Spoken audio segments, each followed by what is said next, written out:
Good morning to you. Welcome to NTV Today. My name is Mark Masai, and on a day that, in fact, on a month that has started with quite some gloomy news about more expenses coming your way given the VAT tax being affected on all fuel products, and that is what's going to be our key focus this morning and even throughout the day as we get reactions. There's even word of fuel shortage as some of the distributors go on strike.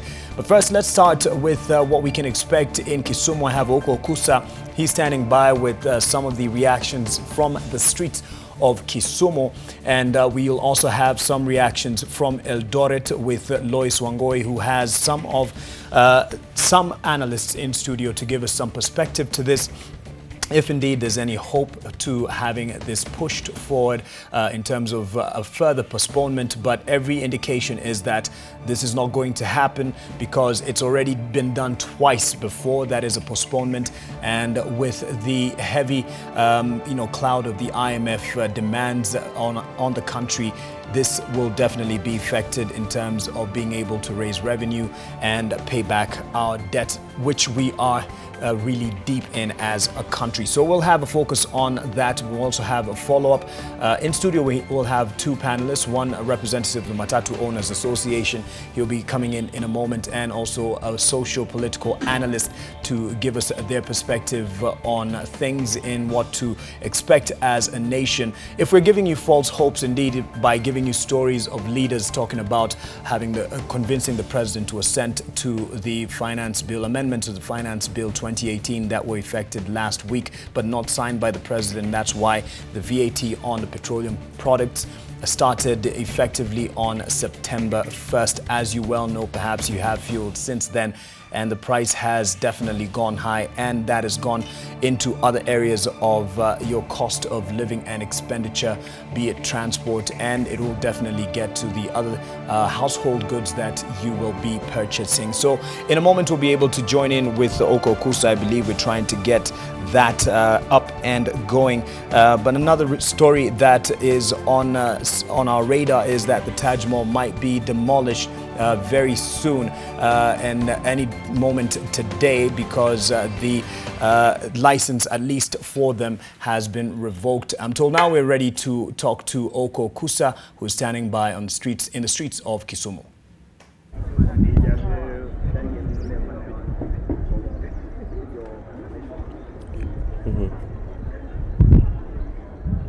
Well, Mark, I'm actually standing right in the middle of the largest open-air market here in East Africa, that is Kibuye Market here in Kisumu, where a lot of traders and even residents have expressed varied reactions regarding what has happened so far as far as the hike of petroleum products is concerned here in the country.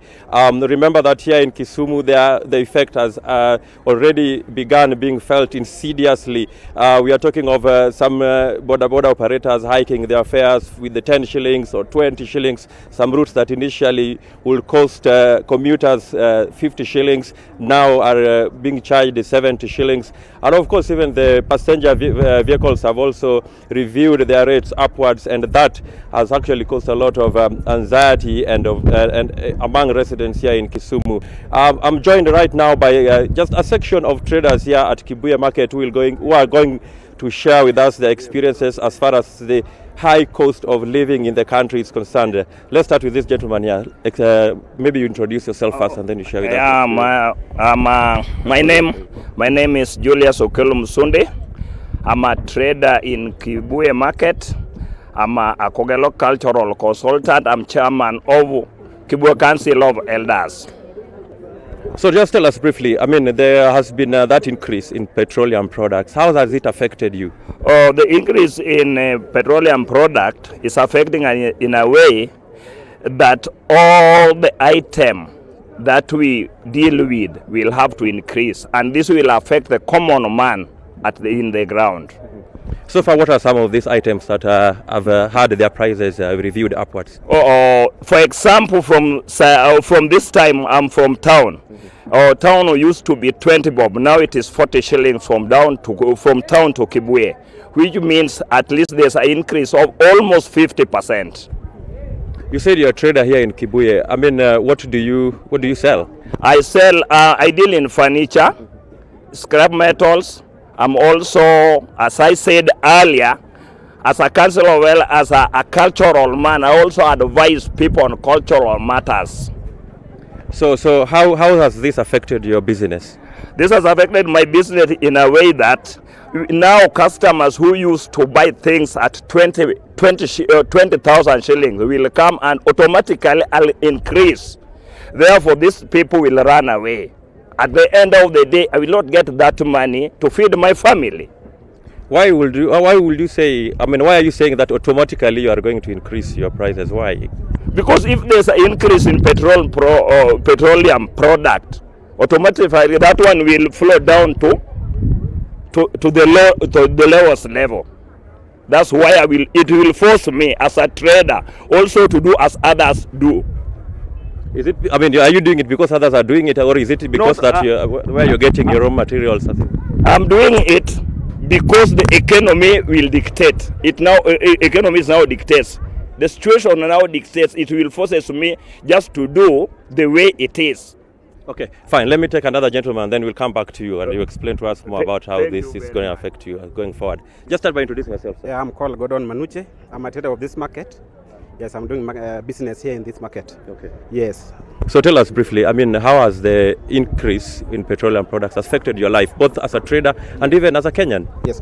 Actually, the fuel levy, which has gone up, is now already affected all of us here, those people who are doing business here in this market. Especially in the morning today when I was taking the motorbike, where I used to pay 30 shillings, now 50 shillings. It's already affected me. So even here where we go to hotels, the food also has gone high. They are claiming that the fuel levy has gone up. So it is very difficult for us as wananchi. Yes.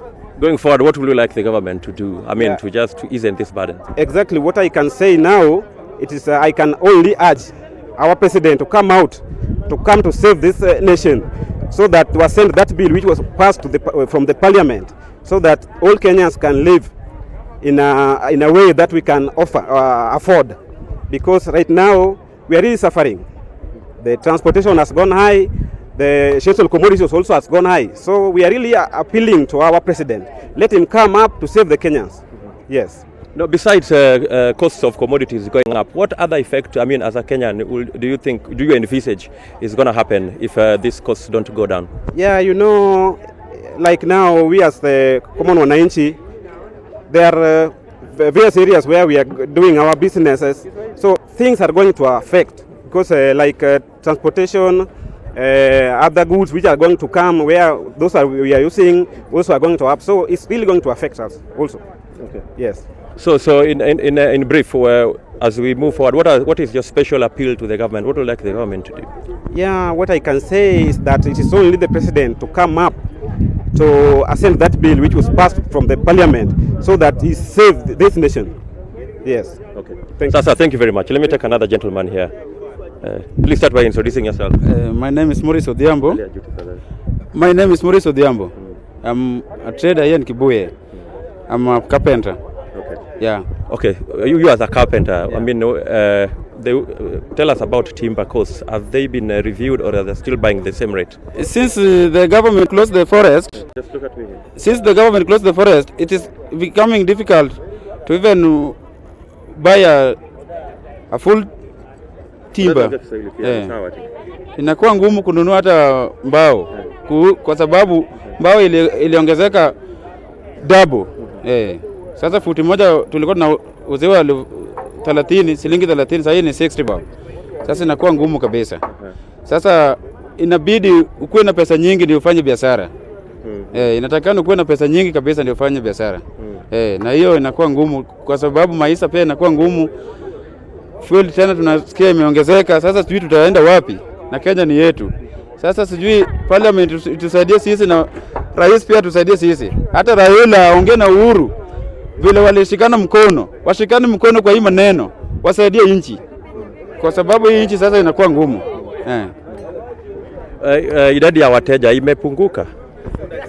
Definitely imepunguka kwa sababu sasa uwezi nunua vitu nyingi. Pesa kuna na vitu zinaongezeka. Sasa itabidi ununue kidogo kwa sababu ya pesa. Pengine upande wa vyakula huko nyumbani bei pia imeongezeka upande wa vyakula. Upande wa chakula ndio sasa inaleta shida, kwa sababu bei ya chakula iko juu na pesa kuna. Sasa inabidi unanunua kidogo kidogo. Sasa hii sukari imekuja inauzwa 160 shillings na zamani ilikuwa 100. Sasa hiyo 60 bob inatoka wapi? Inatoka kwa mfuko. Sasa unapata inabidi ufanye vitu nusu nusu. Huwezi fanya vitu maisha sasa ni kusumana tu.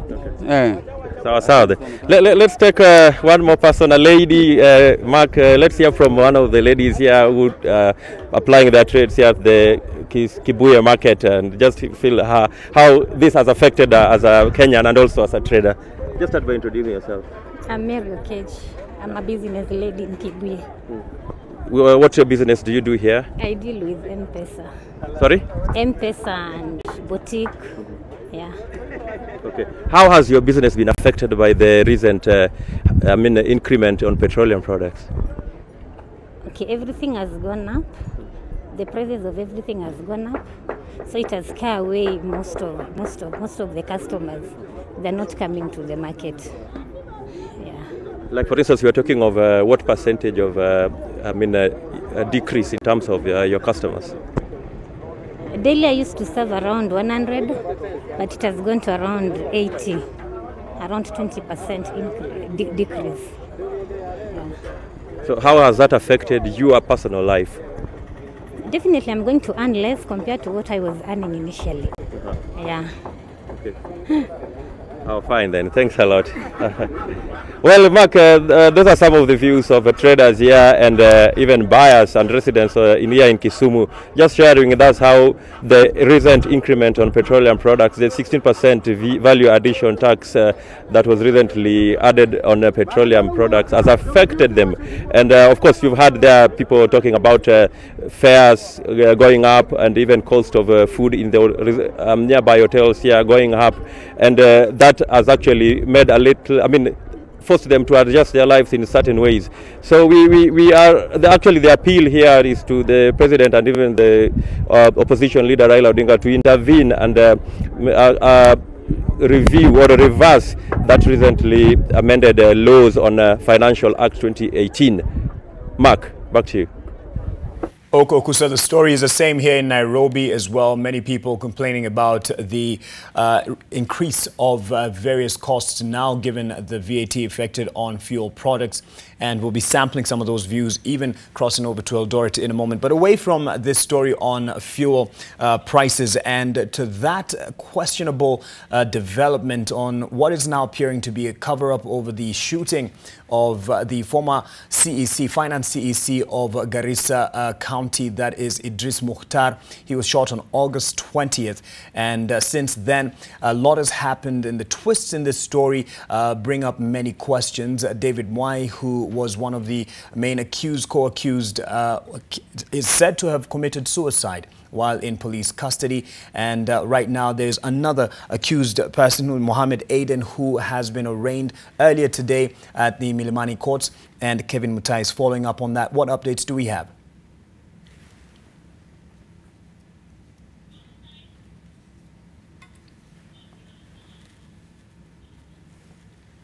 One of the suspects in the attempted murder of the former Garissa County Finance Minister, that is Idris Mohammed, was today arraigned in court before the Deputy Registrar, that is Faith Mugwongo. And here, according to the hearing that happened in court, the advocate representing the suspect told the court that it is time that Mohammed Aden Hussein was released to seek medical attention, claiming that he has been tortured under the custody of police, and therefore told the court that it was of great importance that the suspect be taken to hospital, and that is particularly to Kenyatta National Hospital, and the doctors representing from the side of the suspect and also from the side of the government. And here, according to how events have been unfolding, is that Mohammed Aden Hussein has been one of the key suspects in the attempted murder of Idris Mukhtar, whereby also he it is claimed that he was working with David Mwai, but now according to his advocate Cliff Ombeta, he claims that there's no direct link whereby Mohammed Aden Hussein contacted, or rather had contact with the deceased, that is David Mwai, who allegedly strangled himself, or rather committed suicide under the custody of police in Parklands Police Station. And it has been, the situation, the current situation has actually created a lot of reactions, remembering that on the night that beg your pardon, and the night that David Mwai died, or rather he was abducted, or rather taken to custody by detectives, his wife has been missing from then. And considering the way events have been going on, it lacks a lot of information, or rather the dots that detectives depend on piecing together to come up to a conclusion on this matter. And remember that Idris Mukhtar has been one of the members, or rather the active members in politics in Garissa County, and it is claimed that he at some one point or another been challenging the election of Governor Ali Korane, and we are yet to get all that information. Once detectives get proper information on how things went, and or rather how this attempted murder was planned from day one. And with me here is Cliff Ombeta, the advocate representing the suspect. And Cliff, thank you so much for joining us. Tell us what transpired today in court. Today we had an application for habeas corpus, and we also had another application that wanted for a revision of the orders that allegedly were given by a court in Gigiri. The court had actually moved to Gigiri. A magistrate had appeared in Gigiri, and the suspect was brought before him. And orders were made, whereby orders asking for him to be detained for another 15 days and for him to remain in custody in Gigiri were issued. But then our problem had been that the suspect, who did not understand what the transaction was, did not have the benefit of a lawyer at that particular moment, and therefore the legal jargon and whatever went on, he was not able to understand. And when he was asked where he wants to be retained, he only said that he wants to be retained in Gigiri Police Station. Everything else, according to the order, shows that he was even instructed that he had right for counsel, but which he denies. And therefore, if he says that he was never given right to counsel, then I do not think he would even have agreed to go on being detained for the 15 days that allegedly he accepted. We have spoken to him, and also one of the reasons why he kept quiet was because of the torture. From the day he was arrested on the 27th until the time the magistrate went to Gigiri, that was 3 days. Before all that time, he had been moved from one police station to another. In fact, from the day he had been arrested at 5 p.m. on the 27th, he was actually booked in a police station the next day at 11 a.m. in Gigiri police station. So you can be able to see that all these are particular time that is not accounted for from the time he was arrested. That's the time he says that he had been tortured, he had been taken to the forest, he had been put plastic papers around his face, he had been strangled, his private parts had been battered. And he was forced to sign a document which allegedly the DCIO from Kilimani was having, and he was forced to sign. So we really need to be able to come to the bottom of this, because you see, one of the suspects allegedly has died. The circumstances still questionable, in as much as we are being told that it was strangulation, but the thing is by who? In any case, we want our client to be protected. That is why you saw that he was in court. He had a hood and a jacket covering his face, because we do not know exactly what is going on at this particular moment. And there is no proof of any kind or evidence of any kind to attach our client to Mr. Mwai, who allegedly committed suicide. So what the police are doing at this particular moment is trying to get evidence by this kind of measures. Torture is outdated. Torture is no longer something that in the current society it should be used. And therefore, by putting him in custody, asking for another 15 days, and we are apprehensive that the 15 days that they are asking for, and that's why we have gone for revision, are the days that they can be able again to use and take him for further investigations, allegedly, and we can say that in court, yet it is to punish him and to try and get information from him, which he does not have, which he has denied. He has said he is not involved in this offense, and we really want to know what is this document that they brought for him to sign. Are you able to tell us the details of that particular document that he was forced, or rather asked to sign? No, we cannot even be able to say what he signed, because even he himself does not know what he signed. He was just told, sign here, weka sahihi hapa. And the moment he asked, okay, can I have a look at it, he told him, no, you wear Rudi Kondani.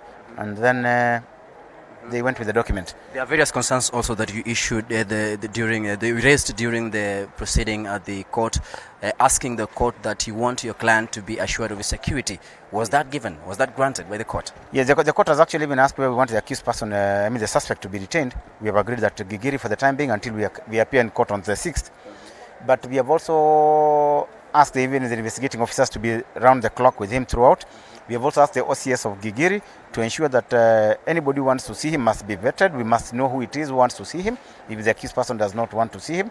And we also want to make sure that at any time they want to take him out for investigations, they want to go anywhere with him, we must be aware where they are taking him, so that we avoid very many of these other issues. And that's why we also insisted that in the presence of the treatment that he's going to receive today, our doctor or a doctor from the family of the suspect must be present with the doctor of the government, so that whatever he says can be able to be verified. That way it avoids the issue of maybe cover-up or any other kind of deviation from what he says. And when you talked about the entire process whereby Mohammed Aden Hussein was brought before court today, are you privy to the investigations? Are you able to tell us exactly what his role was? Are you in a position to do that? No, you see, Mohammed has said that he was not involved in this matter. He does not know anything about this matter. So there was no role he could have played. And the assumption that he had spoken maybe to Mwai and all those things, those are creations that the police would want to do. It's a public relations exercise for them, and they're looking for a fall guy. And there's so much darkness in this matter that needs to be unveiled. But as far as we are concerned, our client has said that he is not involved in this matter, and anything else that is said or any other connections that are alleged does not exist. And we're expecting an inter-parties hearing on the 6th of September. What do you think will come up, or rather, what do you think will prevail during that session? Yeah, we are going to raise issues as to the issue of whether the suspect was properly briefed that he needed a lawyer, whether he was given time to look for a lawyer, whether his response according to these questions, if they were told they were asked, what they were, whether they asked him whether he understood what the proceedings were, and whether his answer was that he understood the proceedings. And then we are going to also raise the issues of torture. We are also going to raise the issues of him not being accorded his fundamental rights at that particular moment, because for you to have an advocate, and an advocate of your choice in such kind of matters, it's your fundamental right. And so you think anybody who did that should be held responsible for his, if you're claiming that it's wrongful detention? Is that so? Is that the case? Of course, those are issues that we will raise, and once we have found out that maybe it is a wrongful detention and all that, then we shall take the state to task, because you see, in this day and age where the fundamental rights are the first and foremost things that you must always consider, and that Article 21 and 20 and 21 are very clear, that you must always want to grant the fundamental rights to any person, a suspect or an accused person.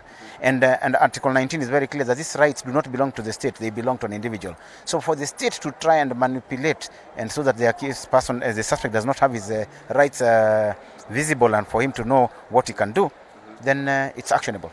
Okay. Yes. Thank you so much. That was Advocate Cliff Ombeta representing the suspect, and he's telling us that on the 6th of September we're expecting an inter-party hearing from both sides, that is the government and the side of his client, to try and iron out issues pertaining his detention, where he claims that they're yet to find out if at all he was tortured, and we are yet to get that report, because the court ordered that the people behind his medication at the Kenyatta National Hospital to provide him with a report, or rather to provide her with a report before the 6th, when we're expecting that inter-parties hearing. But for now, investigations into the attempted murder of former CC Finance in Garissa County is going on, and we will be back to you with more information as soon as we get them. But from now, I take you back to studio, where you can be able to get other news coverage from other parts of the country. Back to you, Mark Masai, in studio.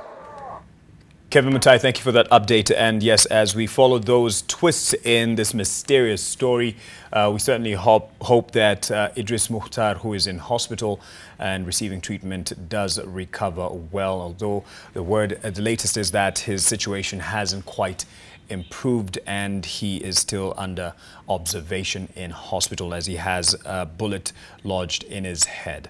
Let's now turn focus a bit back to the talk of town, and that is the increase on fuel prices. And we have our very own Vincent Odor, who's following up on the reactions that are being given from the parliamentary buildings. And Zainab Ismail will be also giving us some of her reactions from the streets on how people are receiving these changes. I'll start with Vincent Odor on what, if any, the parliamentarians are talking about today.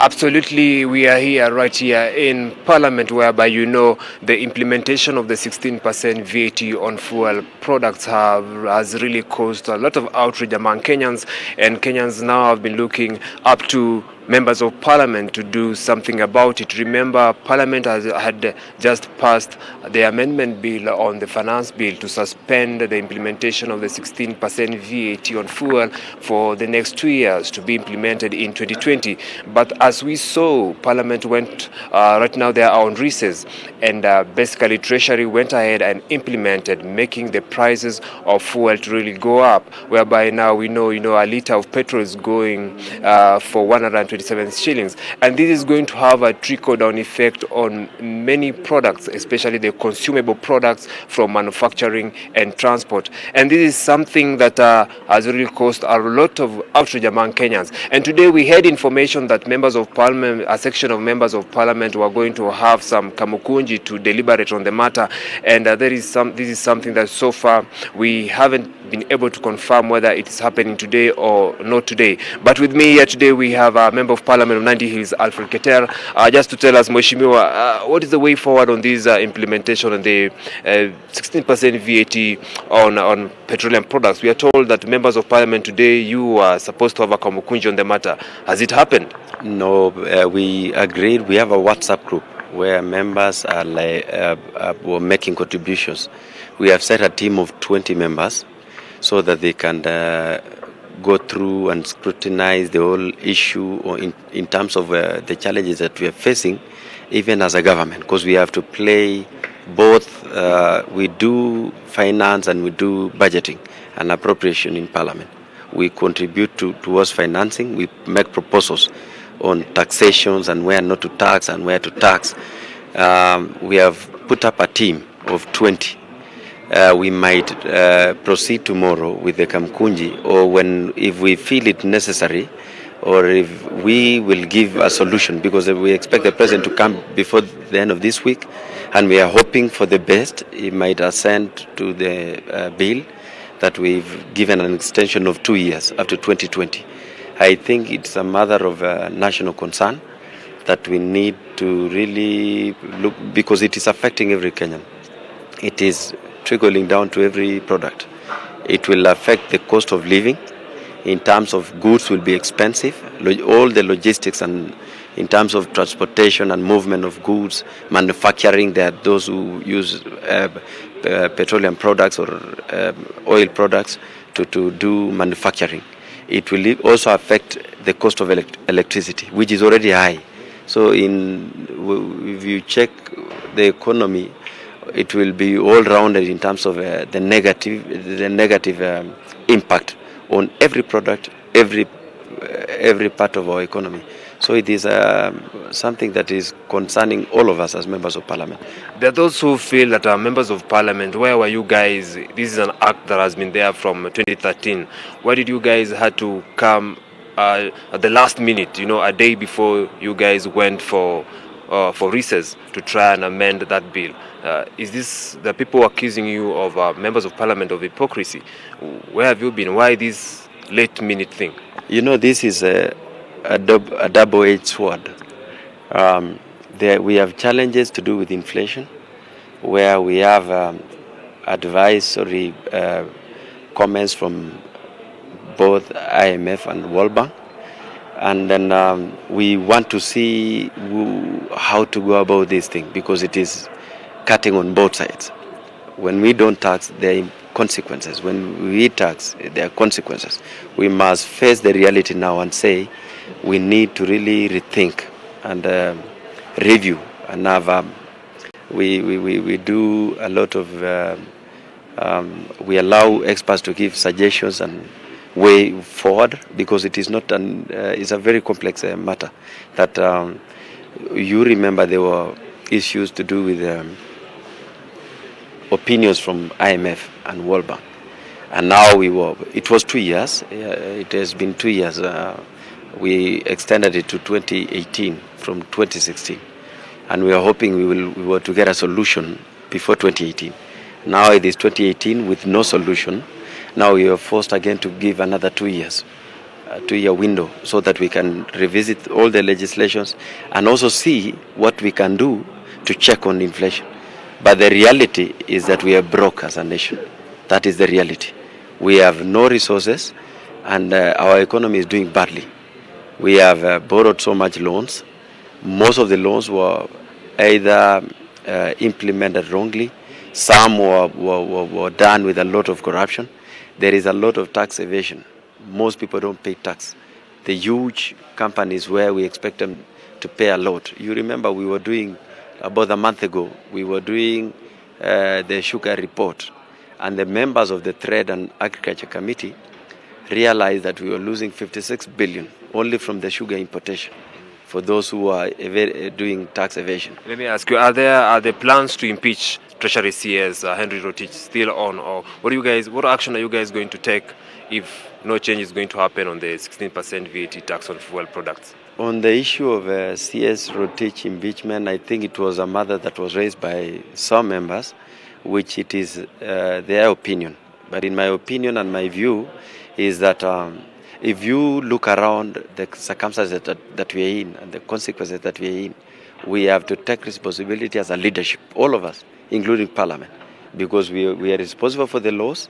The law as it is, that is what the CS is implementing. As it is before the President gives ascending on the bill that we passed last week, it is that we must have a VAT on fuel, because the 2-year window lapsed 31st of last month. So taking responsibility, it is all of us. It is not about Treasury. Thank you. They are implementing the law as it is. Okay, thank you, Sarah. Thank you so much. That was Alfred Keter, Nandi Hills, Member of Parliament. So we'll just have to wait if they are going to hold that Kamukunji tomorrow to see what they have decided way forward in terms of the 16% VAT on fuel products. For now, remember, Parliament is on recess and the members are expected to come back to their normal sittings on 2nd October this year. Back to you, studio.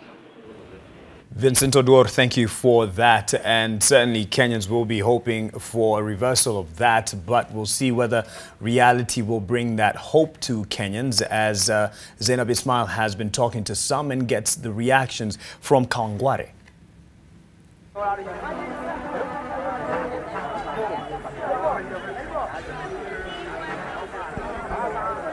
All right, thank you so much, Mark. We're here at the satellite stage in Kawangware now. What we are seeing is a shortage of fuel, which looms over our heads across the country because petroleum products distributors went on a strike on Monday to protest the 16% VAT on petroleum products, and now that has had a ripple effect across the country. We've seen fare prices go up. For instance, in Rongai, Matatus plying between the Nairobi Central Business District and Rongai was charging 100 shillings. Now it is charging 150 shillings. That is a 50% increase. We're here at the satellite stage and just listening to some of the views of the people around here and the commuters here, as well as some of the people just saying they're not willing to put the fares a bit lower. Let's just listen in to one of the persons here.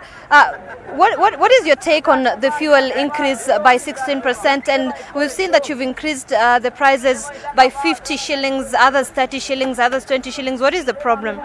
I think there's no problem about adding a bit on the fare price, because when you see the price of the fuel from 102 to 115 shillings, it's about 13% increase. So when you go to the fuel, when you are refueling your vehicle, so you find that maybe you are refueling 50 liters, 50 liters each day. So when you do your maths, 50 liters times 15 shillings, that is 750 shillings extra, you see. So you find when you make it as normal, like you are paying 50 shillings and then someone comes with the same 50 shillings, there is nothing you're doing, because the money that you'll get, it's all going to the fuel. So you find that we must add the fair price to the passengers, so that you get something out of it, and you get something to give to the owner of the vehicle. Yeah. There's some commuters that are saying that you're taking advantage of the situation by putting the prices way too higher than what is expected. No. Like from here, this is Kawangware, and the normal price was 20 shillings from Kawangware to Odero. But now you find that there is no such much increase. It's about 10% increase. So from 20 to 30 shillings. If it was from Kawangware to Kino, it was 30 shillings. Now you find it's you add 10 shillings from 30 to 40. We've not increased as much, but my complaint is to the government of Kenya. We appreciate the government the way it's taking us, but as for the fuel, it's going too much. The problem is not us. The problem is going to the passengers that we are carrying, because they are complaining a lot. And we must increase a bit, maybe for 10 shillings, so that you get something. Yeah. All right. Yeah. Thank you so much. That is just one of the conductors here at the satellite stage in Kawangware, just saying that it is very fair that they've increased the prices, but they are hurting. They're asking the government, President Uhuru Kenyatta, to be specific, just to sign that bill that would suspend the introduction of that 16% VAT on fuel products by 16% till the next 2 years. Now, we've also visited a couple of petrol stations across Nairobi, specifically here along Gong Road, and what we've seen is they are still using the same stock that they had purchased earlier on. They have not received any new stock of fuel from the introduction of this 16% VAT on fuel. Now they're banking on the same fuel with the new prices, saying it is very fair, and also saying that there are fears that they will not be able to receive a new stock of fuel. They are not aware what will happen after the fuel stock is finished up. We also understand that the fuel distributors are maintaining that they will continue with their strike in the next few days. So it will be very interesting to see what will happen with the strike as well, looming over our heads, with Matatu Owners Association saying they will not accept this to happen any longer. Mark. Zainab Ismail, thank you for that update. And just in case you thought you heard it all, yes, there is a news about the fuel and the costs going up. Well, the outlook from the weatherman isn't too good, as Helen Aura will be telling us right now, that the next few days people should buckle up for rough times ahead. Helen?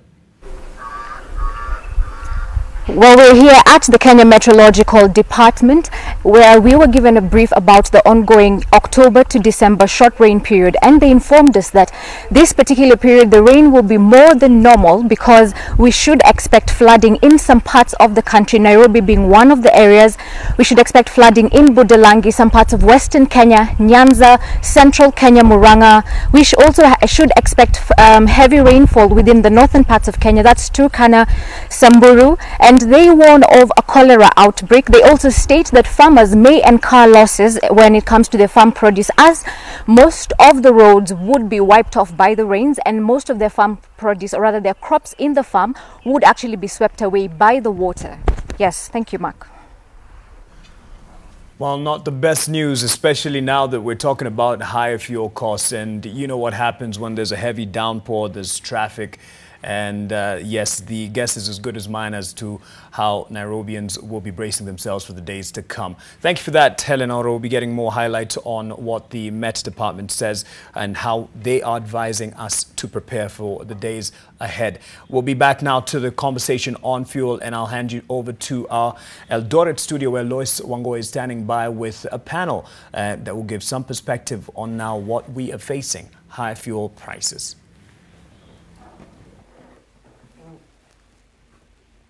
Many thanks, Mark. We continue with the discussion on the status of our economy on a week that the fuel levy has indeed been affected, and Kenyans are of course being forced to part with a coin or more in their day-to-day economic lives. With me in studio is a panel to try and push this conversation further. Just next to me is Sheikh Abubakar Bini. He is the chair for the Council of Imams and Preachers of Kenya. Karibu sana Sheikh. Next to him, a resident of Eldoret, Bwana Shadrack Kiprop. Asante sana kuungana nasi. Last but never the least, Sam Keys, also a business person. Thank you for joining us, gentlemen. We'll start with you, Bwana Sam Wanjama, from where you're seated as a business person. We have seen a number of Kenyans going to complain and of course saying this new fuel levy is eating into their pockets, especially for Njiko, the very common Mwananchi, who's forced to add a coin or two, whether it is in their transport or even the cost of living. So for you as business persons, are you also feeling the pinch, or can you afford that extra 10-12 shillings? Okay, my name is Samson Wanjama Mugo. I'm also affected as a businessman because once the cost of fuel rise, it affects everybody.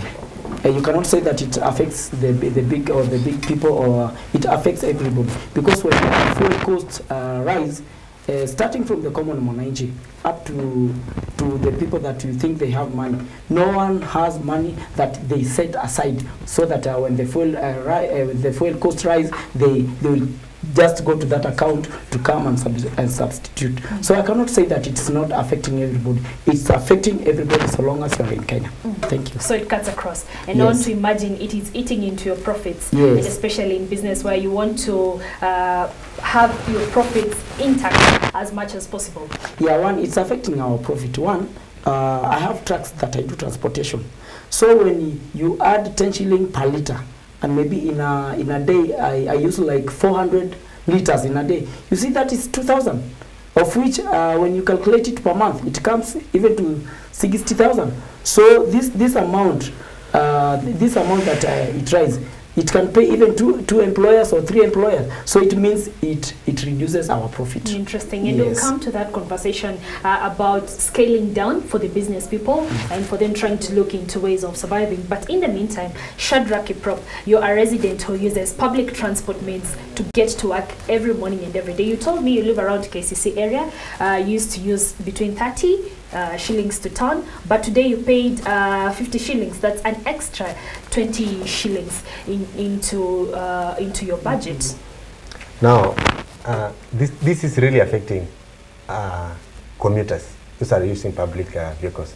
You realize that you have been budgeting maybe 3,000 per month for bus fare to and from work. You realize now it is going up higher. And this one is really affecting because we have rent. Now you will be forced to move from the 3,000 you eat into your rent so that you can come to town and go back home. Again, the landlord will have to increase the rent. Now it means that everything will go up. Now when you go to the shops, you will find that all the product that will go to the shop, all the items that we need in the shop, the price will go higher because they are using fuel to transport all the food items, everything. From everywhere to get to the common Mwananchi. Now, this one is affecting every corner of the budget. More so when you come look into families again, you find like if somebody has got two children or 3, it means that everything is going to double. Because like in Eldoret, we are paying 1 liter, 129. Yes. So when to 16 shillings extra, it means that it is 16 shillings extra in everything you buy. Now this means that everything is doubling up, and this one is really affecting us. True. Yeah. And of course, Sheikh, fuel is a really important factor of production. Na kama anavyotuarifu Bwana Kiprop hapa ni kwamba maisha sasa yamekuwa magumu. Nilikuwa mjini Eldoret nikizungumza na baadhi ya vijana wadogo umri wake hivyo, wakisema hata kuishi pale nyumbani sasa imekuwa ni vurugu. Maanake mama anataka sukari, anataka mafuta, jioni na mzee anashindwa kukimu mahitaji haya. Asante Bilusi, kwa hakika umeongea kitu muhimu. Mafuta wakati inapanda, inapandisha karibu kila kitu. Uchumi unaharibika wote. na hatupingi kwa kuwa ilikuwa iongezwe hiyo, kwa sababu ni deni, inakwenda kulipa deni tuliochukua, lakini kiwango walichokiweka ni kikubwa sana. Kiwango ya asilimia 16 ni nyingi. Sasa ni deni tunadaiwa, na deni, dawa ya deni ni kulipa. Kwa nini viongozi na serikali wasifikirie hili bila ya kumgusa Wanjiku? Kwa sababu kupanda kwa asilimia 16 inatingisha uchumi wote. Kwa nini wasiangalie kupandisha kama asilimia 5, asilimia 3 kila mwaka kidogo kidogo, na tuweze kuziwia kuchukua madeni mingi ambayo kwamba hayana umuhimu. Hatuwezi kwa kuwa tuna mabarabara mazuri kumbe ni deni la wenyewe. Kesho wenyewe wanakuja kuitukua nchi kwa sababu ya deni kubwa ambalo liko. Kwa hivyo kwa hakika hii inatingisha uchumi. Naam. And kabla tuendelee kwa swala la madeni na jinsi ambavyo tutaweza kulipa Sheikh, pengine tuzungumzie mswada ambao unasubiri kutiwa sahihi na Rais Uhuru Kenyatta. Tumeona kwamba bunge liliweza kutoa marekebisho kadha, mojawapo ikiwa ni kwamba this fuel levy should be held for at least 2 years. Je, una maoni gani? President atie sahihi, asitie sahihi? Hiyo swala ni nzuri. Kutia sahihi na kutotia kwanza si muhimu katika jambo kama hili, kwa sababu dawa ya deni tunasema ni kulipa, ilipokuwa bado hatujafikia hapo. Lakini kwa nini wasifikirie njia gani watatafuta njia ya kupata zile pesa? Kwa sababu kulipa leo na baada ya miaka miwili ni yote inaitwa nini? Inaitwa ni kulipa. Kwa hivyo kimimi ningelimuomba kwanza rais asitie sahihi kwanza, akae atafute mbinu nyingine ya kutafuta hiyo pesa. Kwa sababu kama atatia sahihi, tunajua baada ya miaka miwili itakuwa sisi tunakaa tunangojea baada ya miaka miwili. Baada ya miaka miwili hii ni imekaribia siasa. Tutageuza mambo ya kiuchumi tuingize katika mambo ya kisiasa. Kwa hivyo kimimi wakae kama vile mheshimiwa DP anavyozungumza, tutakaa. Taasisi zote zikae chini waone njia gani ya kutatua swala kama hili. Kwa hakika limetingisa uchumi wetu. And I'll bring you in, Mr. Samkis. If indeed the president will not be signing these amendments, then it means we'll be, if he does not sign rather, it means we'll be postponing, more or less postponing the matter, as notes Sheikh Abubakar Bini. Then 2 years from now, we will find ourselves in the same platform. Okay, one, to suspend or to postpone it into 2 years, it's just saying like we are postponing a problem that will eat our children later. So the best thing is the government is its responsibility to sit down and to look to an alternative way.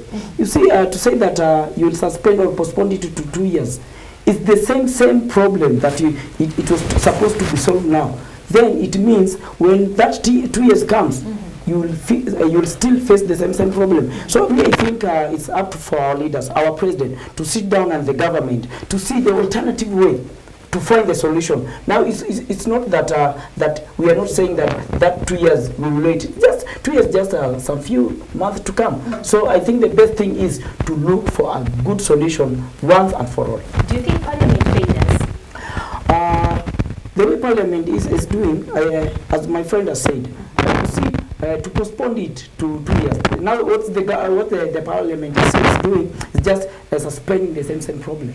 The same problem will eat us in 2 years to come. So I think the best thing is to look for a permanent solution once and for all. Right. Yes. And Mr. Shadrack Kiprop, of course, now we have this whole conversation, of course, awaiting a directive from the president, whether he signs into the amendments or not.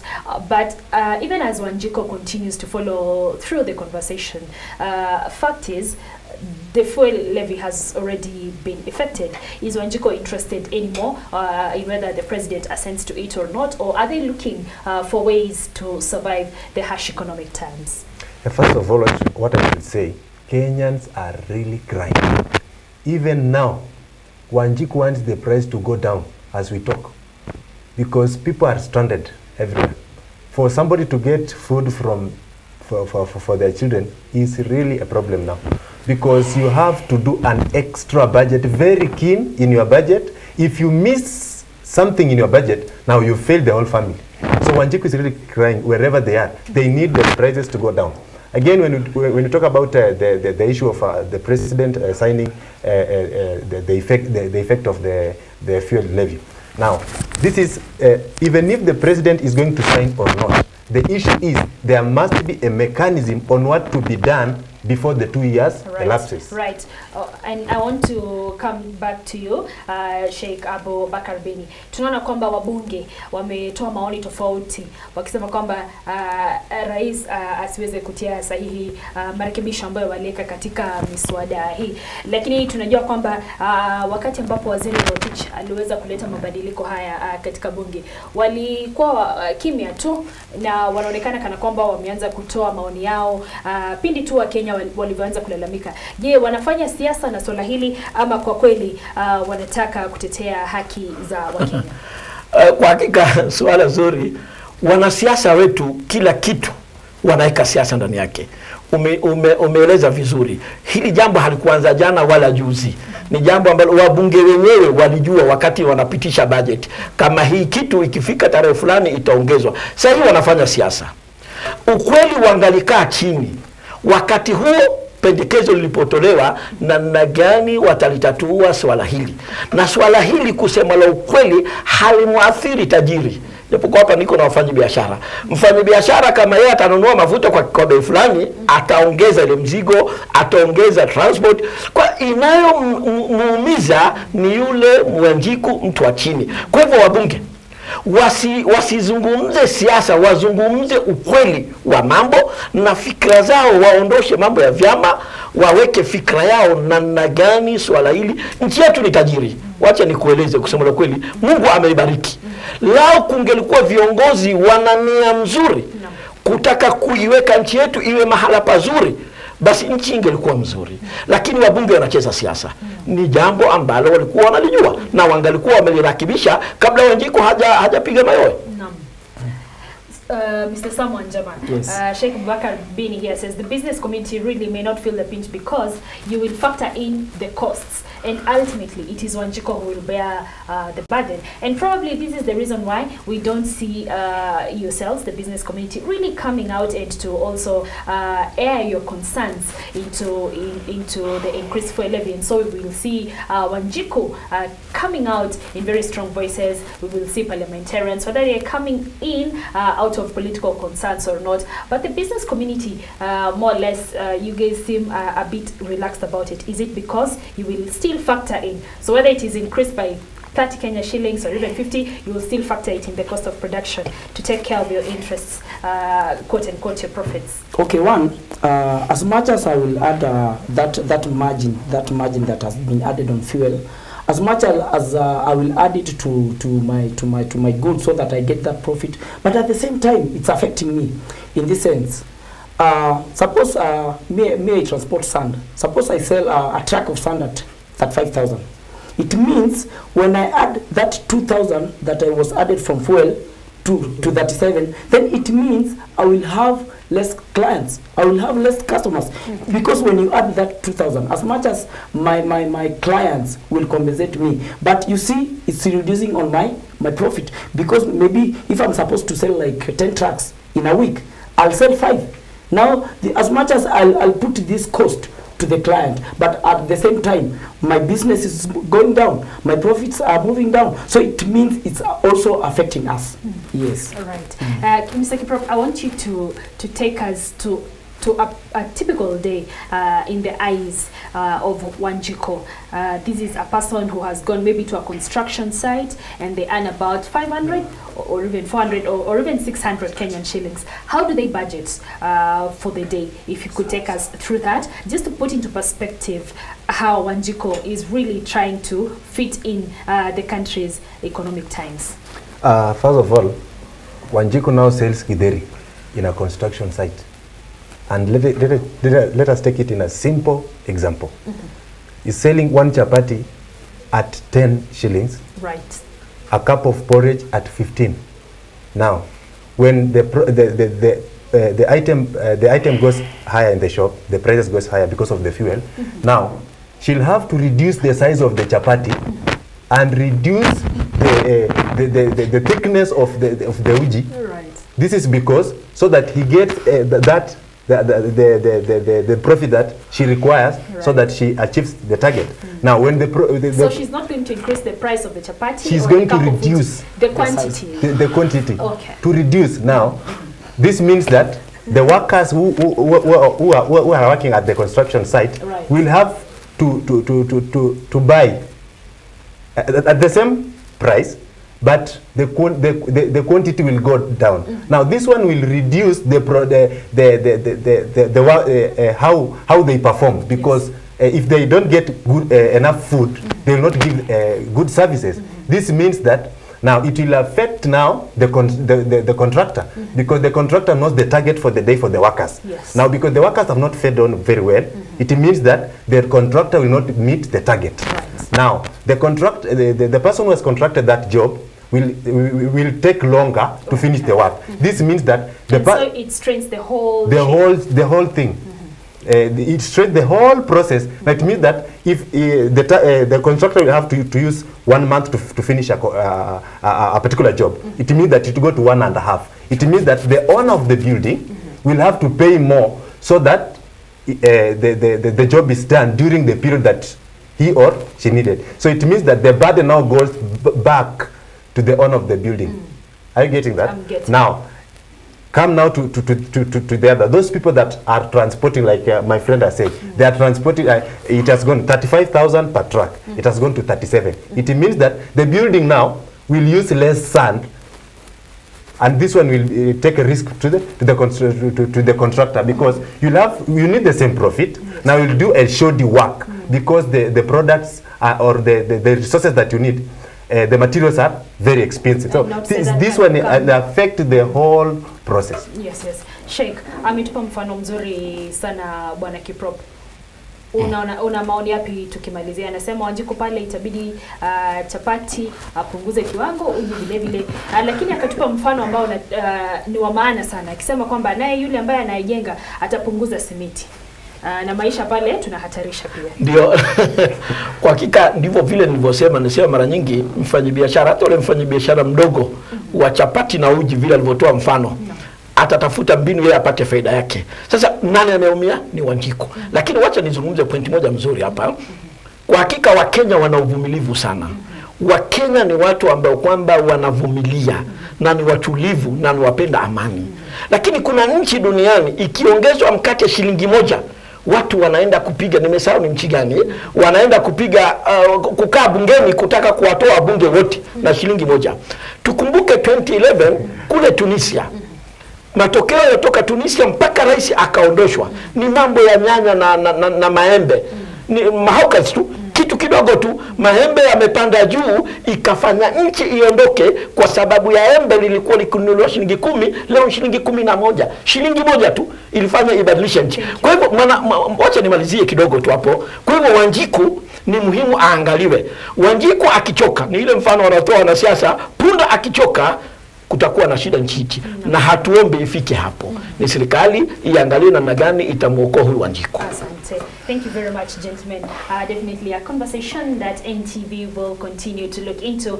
In the meantime, NTV Today takes a short break, but don't go too far. We'll be back with much more on this very interesting conversation that continues to touch across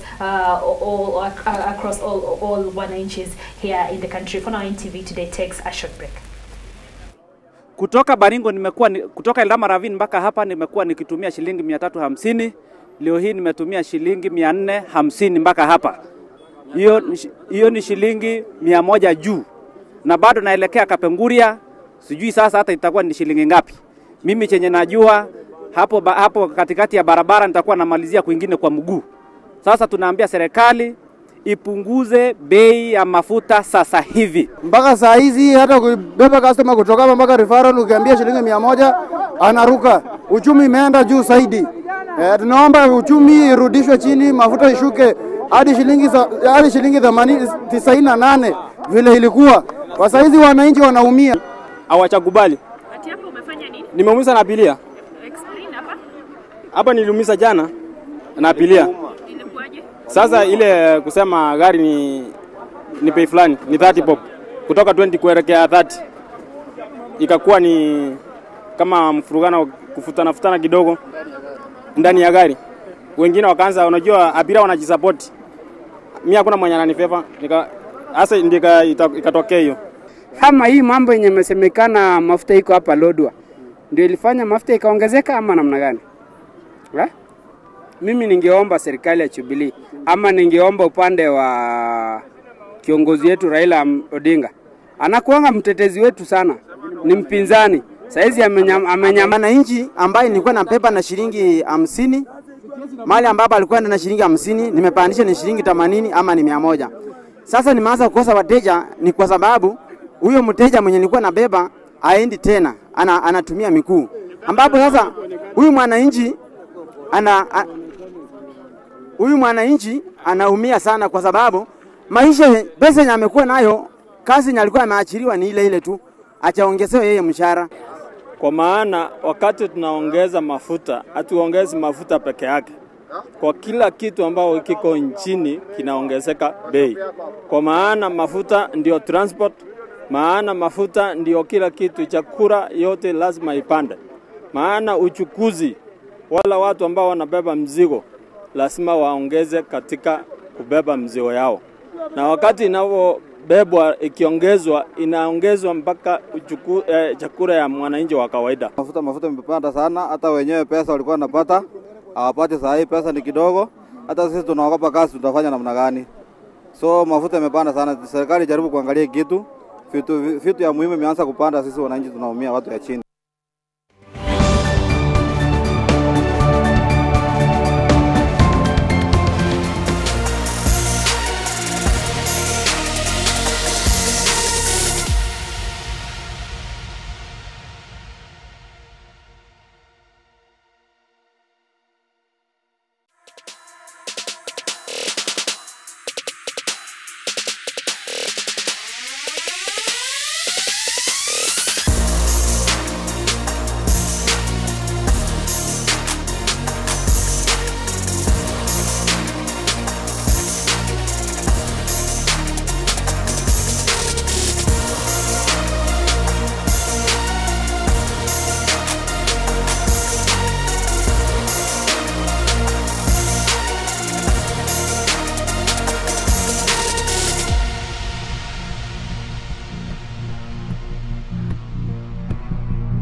conversation, yes, remains on the high fuel prices given the VAT tax that has been implemented, was implemented actually on the 1st of this month. And it's been a long time coming. It was expected. And let's just get views from two panelists who have actually had interest in this in terms of the, the sector that they represent. Arnold Maliba, he is a policy expert, policy analyst, and has been following and always follows the development issues in the country. And Dickson Mbogwa, he is the national chairman of the Matatu Welfare Association.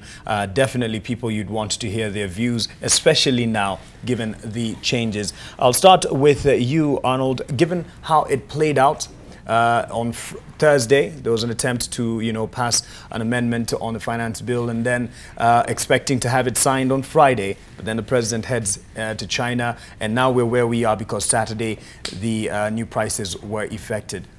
Did you were you surprised at how it played out? Not entirely surprised, because this is a law that has been there for a while. We need to start asking why it even was it became necessary in the first place. Legislation just doesn't happen. There's a reason that justifies why a section or a component is put into law. So since 2013, what exactly were we trying to hedge against by having it there? It's been around, and for Parliament to just wake up 2 months after the policy budget, the budget policy document was read in Parliament, and then realize that this was going to hurt Kenyans when they discussed the budget throughout and worked around it, and we're talking about 2 months after the budget was read. Right. Then they wake up in the morning and pass something. They say, no, we want to move it again, but they're not talking to how we are going to deal with it between now and then the next 2 years. So we are just procrastinating. Then the president is away. Truth is, like somebody said, is that parliamentarians knew what they were doing.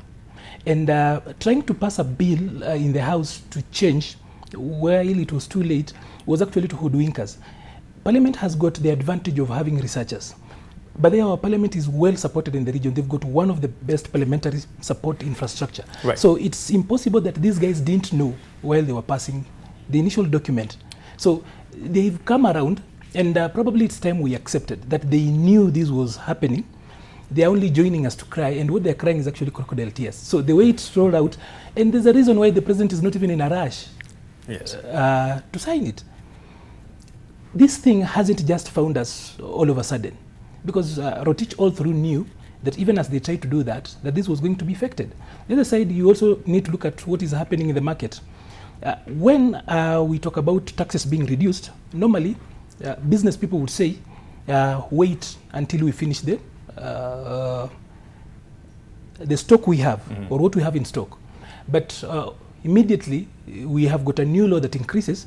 That actually works automatically. Yes. So you see that out, including petroleum, the petroleum product suppliers saying that they have stopped, they are striking. Truth is that they are not with the people. Right. It is a trap. That is actually, they are going to cause artificial shortage, and the pumps will go much higher.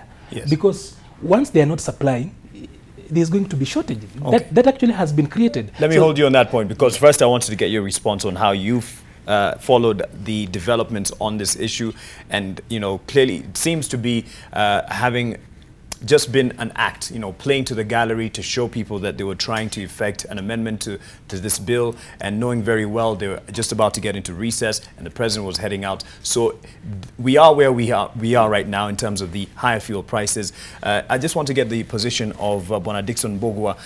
Given what has happened right now, as the Matatu Welfare Association, what is your response to this latest development?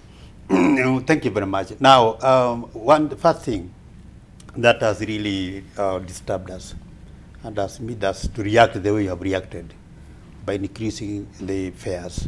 Number one, this sector, the public transport in this Kenya, is so much overtaxed. Yeah? Let us get the facts right. We have 15 shillings per litre already currently being applied on the petroleum products. That is a road maintenance fuel levy. That has been there for, I think, close to 10 years. Yes. Even more than 10 years, since we stopped the toll stations, because they found it's prudent that they tax in the pump prices as opposed to the roads, whereby some motorists were evading, passing through.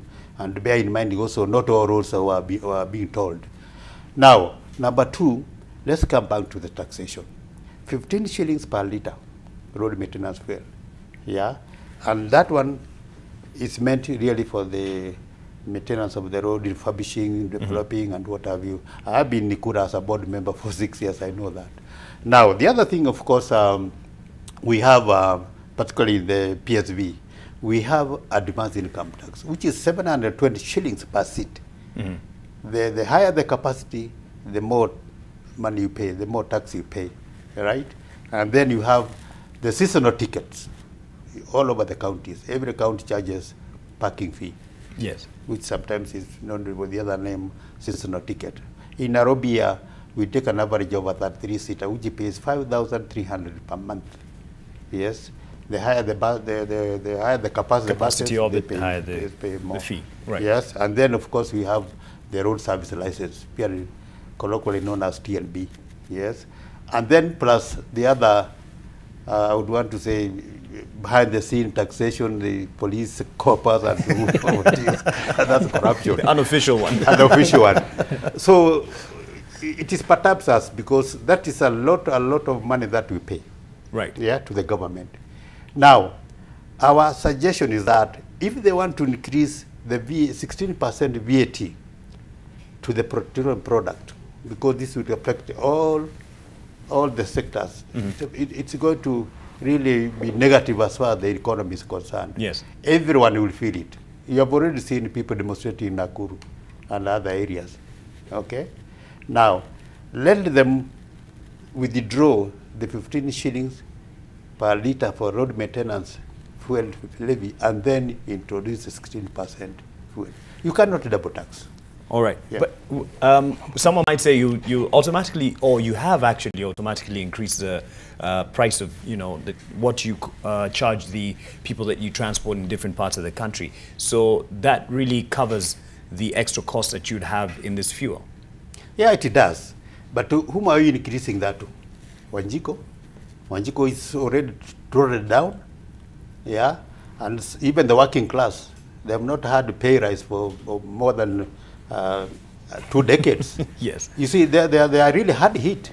Sometimes now people will have to be traveling from their stations to other areas if it's mandatory, if it is a must. Yes. Otherwise, there will be no leisure now. And I can tell you for sure, right now as we are talking, close to 20% of the personal vehicles now are parked at home as we are talking. Because of this. But there's now less a jam on our roads. But because they will be unable to fuel their vehicles. Right, but the majority use public transport, and that has affected them. To his point, he says, the issue of heavy taxation, double taxation even, with all the taxes that they have to pay and the charges that they have to pay on a monthly basis.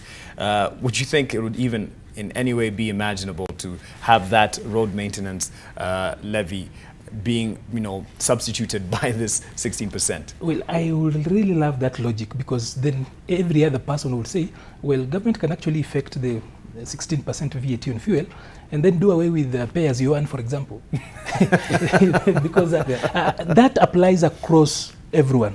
We are heavily taxed. It's not just exclusive to their sector, everywhere.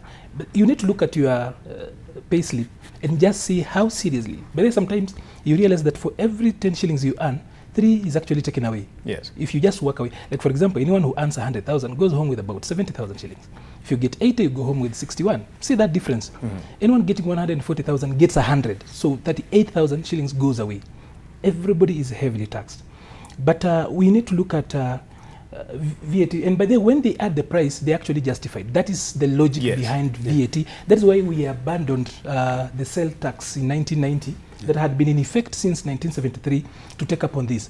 That the tax is actually incremental. At every stage, an article or something has been added value to. Now, still at how it rolls out, for me, is that we are in a situation where we are not being told the truth. We are not here because government really doesn't understand. They do understand that on fuel alone, the 16% is about 79 billion shillings. If we do away with that, then they do not know where to get that money.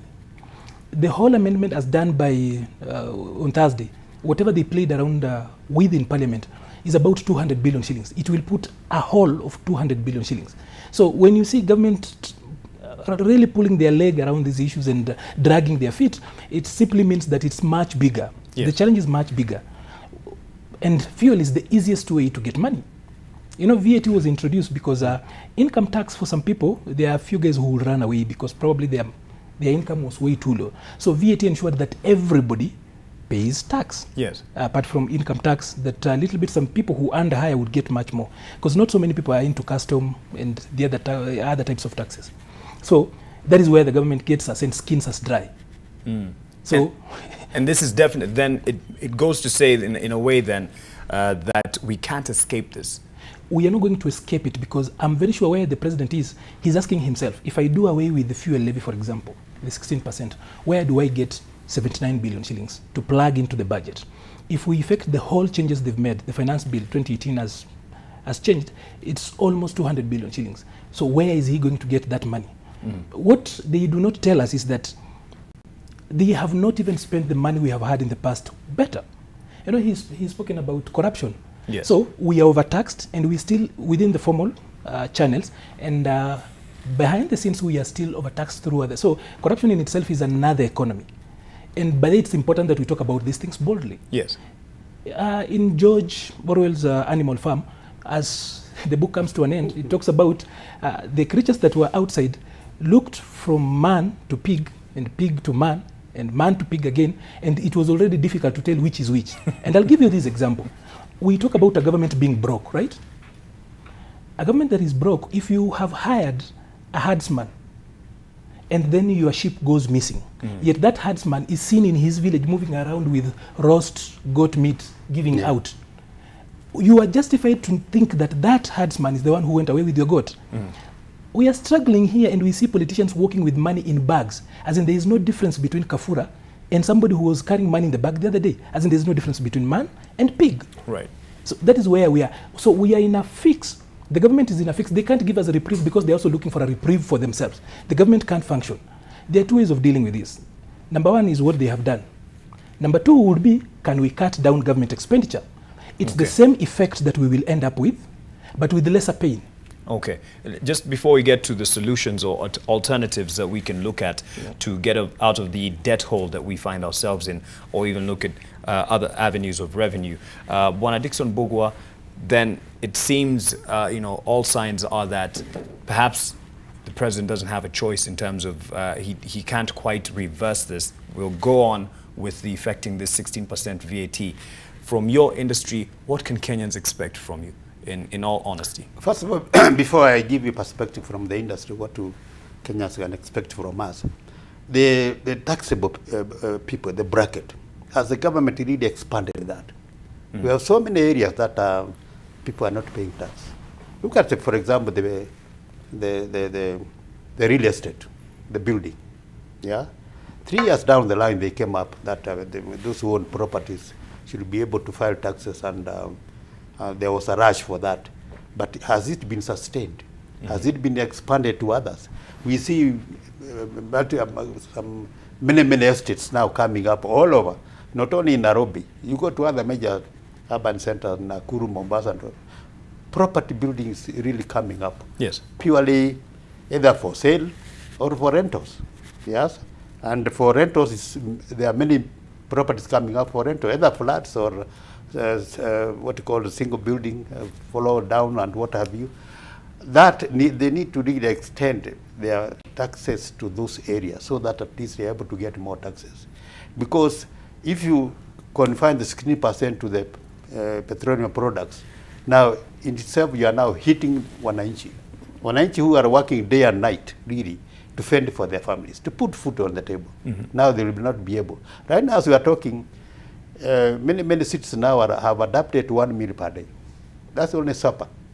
The rest of the day, wanakaa ngumu, yeah, which is detrimental to the health of the people. Yes.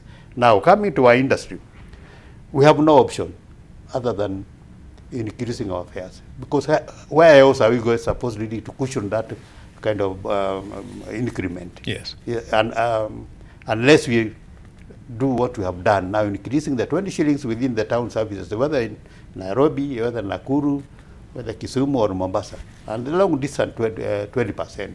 Is it standard, or is it up to someone? Because you hear some places it's by 20 shillings, some places it's by 50 shillings. What controls do you have as a welfare? We don't have controls. No association in this country representing the PSV has no control. You know why? Because a number of SACCOs are not affiliated to either Matatu Welfare or Matatu Owners, yes, or the other coming up. There's a number of maybe 2, 3 which are sprouting up. We have no control over the other. The other, some SACCOs, some even operators are purely independent. Yes. Yeah. So what you have said and what you said yesterday is that if you are able to adjust the fares, increase town service by 20% for the long distance, you do it because it's for your own good. Yes. Those who can't because they are afraid of patrols not really boarding their vehicles. Yes. Let them stay with the old prices. It's a game of balancing. Right, yeah, but the minimum is at least for urban centers is 20 shillings increment. Yes. But there's no telling for someone who's listening to this and expecting nothing more than 20, if you find that it's 50 or even 100 in some areas, it's not quite that you are telling a lie from the Matatu Welfare Association perspective. Previously we used to come with the fare list. Okay. Yeah, and even right now it's a matter to display that fare list in the PS vehicle. In a conspicuous place so that every passenger reads. But for the last, I want to say for the last 10 years, we have been unable to come with that because we will be carpeted by the CAK, Competition Authority of Kenya. Okay. Which really regulates the liberalization of policy so that no single investor, no single entity should be able here to come and dictate the kind of pricing that should be applied. All right. So Kenya should expect an increment, but it's no saying what margin will be there. Just give us a picture of then how this will change the day-to-day living or life of a Kenyan. From where we sit today, you find that if, he makes 20 shillings look like it's very little money. It's a lot of money. Because if every day I come to town, I use 100 shillings, 50 coming and then 50 going back home. If you add 20 either way, that is 40 shillings more. I probably have a loan that I'm servicing. I have got very standard ways. I eat in one place. Everything then changes. And the reason why these guys have actually pushed in this thing and they are playing around politics is because they know we have no option. So we will have to work harder to go deeper into our pockets that are already empty. So life just gets complex. We are already servicing loans and there's very little coming in. And that just means that life is not any better. We hoped that it would be better, and then everybody, the forecast, not just from the meteorological department, but everywhere, the forecast is that things are going to become very tough. There are people, by the way, who can actually have a meal of 20 shillings. And we should just talk about that 20 shillings. Yeah. In Huruma, for example, you can actually have soup and chapati, bean soup and chapati, plus a little bit of veggies with 20 shillings. You know that is lunch. Yes. So somebody's taking away your lunch. That's how serious it is. And you probably do not have a lot of those lunches, by the way. You probably do lunch and then some light supper. So it's making it very difficult, especially for people who are at the bottom of the pyramid. And then that takes away our ability to even create capital and create more wealth to even service that. So we simply are being taxed and then we are left dry, and then no one is working on a way to lift us. Okay. Because not any other sector is working. There is no incentive to ensure that things work. Yes. Yeah. In terms of adjustment, and I'll now get to the distributors and what you're saying that, it's a lie that they're on our side. In terms of adjustments to now the tighter times and the heavier times ahead, it seems that's the only option. Have you had any resistance from your members as the Matatu Welfare Association to the changes that you are effecting given the higher VAT? So far there have been no resistance. What they are saying, yes, it's a good thing. It's ideally to increase the fares. But is it sustainable? That's the question that we are asking ourselves. Because we have done that previously. And the increase has been only applied or being implemented, or for the first day, second day, by the third day, because of the flow of the passengers resisting really to board the vehicles, they go back to the old fare. Yes. Now, we have been thinking, and this we are going to do very soon, that we apply the services of our transport economists, so that at least we'll be able now to come up with a kind of a benchmark fare, depending on the area and the distance, so that at least that will be some kind of a rate now that will be applying to increase the fares. How much is supposed to be for a kilometer traveled? Yeah, so that at least you are able, a transport economist will be able to tell us exactly a kilometer is worth 5 shillings or 6 shillings or 7 shillings, depending again on the status of the economy in the country. That will be based also on the cost of the ingredients, like the petroleum and what have you. But that benchmark would only be for your stakeholders, the people under, your members, the people under Welfare Association? No, for the PSV transport sector. Okay. So that can be applied across. Okay. Whether it's a big buses going from Nairobi to Western or to Mombasa. And that will be a deal, so that the citizen will be able to know exactly what is fair and what is not fair. Right. Yes. Let's talk about we're talking a lot about the transportation sector because it affects the Mwananchi in a very personal way, in a direct way. The majority use public transport. Yeah. We've mentioned the distributors of fuel, and there are those who are said to have parked or actually going on strike in terms of distributing, and there's going to be a fuel shortage, and this is being sold in the name of them protesting the effect or implementation of the 16% VAT. Is this the case from the face value, or at least when you scratch beyond the surface? Well, from face value, it appears that they are supporting Mwananchi.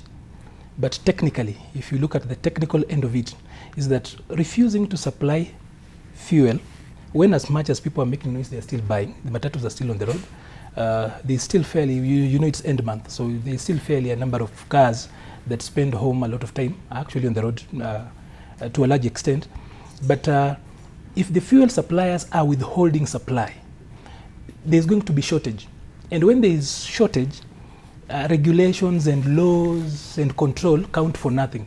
Because you want fuel, you get to a petrol station and there isn't, so you move around. If you get, wherever you will get it, if somebody told you you're going to pay 170 shillings, you will not even complain because you're very tired. So technically, the fuel suppliers are not with the people.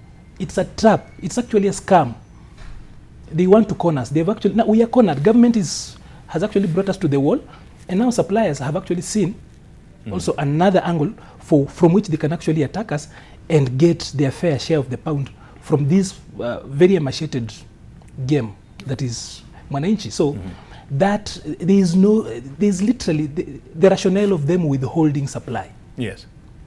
When they've already upped the prices already, but then they're still withholding supply to create an artificial shortage. Okay. Yeah. I think let me jump into that. I think why the tankers, who are the suppliers, these are the people who deliver the commodities from Kenya pipeline into, of course, through the multi-oil companies, people like Viva and what have you.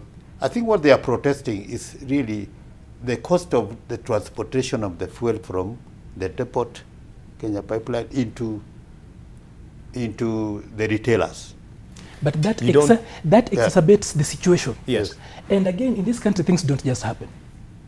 Even if there are those tankers, there are those technical minds that happen. You guys know this country. So literally, whoever would actually be telling them, they will actually buy the bait, or rather bite the bait. Yes. But really, that is not going to help the situation. It is meant to profiteer. That will actually exacerbate the situation, and it will end up actually profiting them. Right. Yeah. I mean, and you don't see that from, I mean, you've brought an angle of them talking about the transportation and the high cost of transportation. But when technically, you read between the lines, you know, in the long run, they would want to have something, you know, a situation where there will be shortage, and then that shortage will then throw the prices high. I've been talking to the Kenya desperation. Transport Association.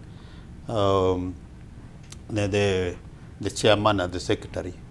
And they also protested, and I think on Saturday they had to put a caption on the papers that how the VAT is going to really affect their business as transporters. And they were appealing to the president and the parliamentarians to sort this thing out amicably before it starts taking its effect. And they were saying, the way I also argue, that that cost of taking the fuel from Nairobi to Nakuru, although we have depots in Eldoret and Kisumu, but they would want really status quo to stay, so that at least they are able to continue without the VAT cost eating into their profits. But does it really eat into the profits? They'll do what you're doing. They'll add to their margins. You know, if you need to look at, just before it comes in, you need to look at how artificial shortages in this country have been used to loot the country dry. We talk about maize. Every time there will always be a shortage, and then people use that to do what? To bring in maize that is way cheaper than what is produced locally. The same thing with sugar. So what they are doing, well, there is logic at the face value, but deep inside it exacerbates the situation. Deep inside, somebody will actually end up profiting out of it rather than helping the situation. So if any intervention does not really bring reprieve, that intervention is equal with the original harm, or rather sometimes even worse than the original harm. Okay. Yeah. Let me give you some figures here, how the sector, our sector is going to be affected. Okay. Yeah. Now that 16% VAT, that's roughly 18 bob per liter. An average matatu uses 40 liters. That's up to 720 shillings per day. Yes. And then an average matatu works for 25 days. There's no vehicle can work for 30 days because of services and what have you. Yeah. That will give you 18,000 per month. Yes. And then 18,000 per month, per year, you are talking a single vehicle paying in excess of 216,000 per year. Now, multiply that by an average of 80,000 matatus in the country. That comes up to 17.28 billion. That's per year. That's only from the matatu, or from the public service vehicles sector in this country. Yes. Yeah. And then, of course, if you have to carry that and extend that out to the private motorists like you and me and whoever driving their own vehicles, and then the truckers, which are many. Not only tankers, we have the ones ferrying products, food products from the rural to Nairobi and to other urban centers. You can imagine what kind of money is that. And that's on top of already what they are using. Right. Yes. But aren't you going to cushion that with the increment in terms of the charge? That's why you have, you know, yesterday we had a meeting by various circle leaders and the institutional leaders, and that's how we came up with the 20 shillings and 20%, so that you can caution on this increment. Right, right. By the way, having a focus on them is not even the right thing to do, seriously speaking, because they are business people. Yes. And the principle around VAT is that automatically everything increases at the next station because there is value you put to it. Yes. Where we should actually be putting most of our focus is actually in Parliament. The whole concept around representation was about paying taxes. That we do not want to pay taxes if we are not represented to look at how our money is actually being spent. So we have got parliamentarians, or a parliament that has actually been playing games with us.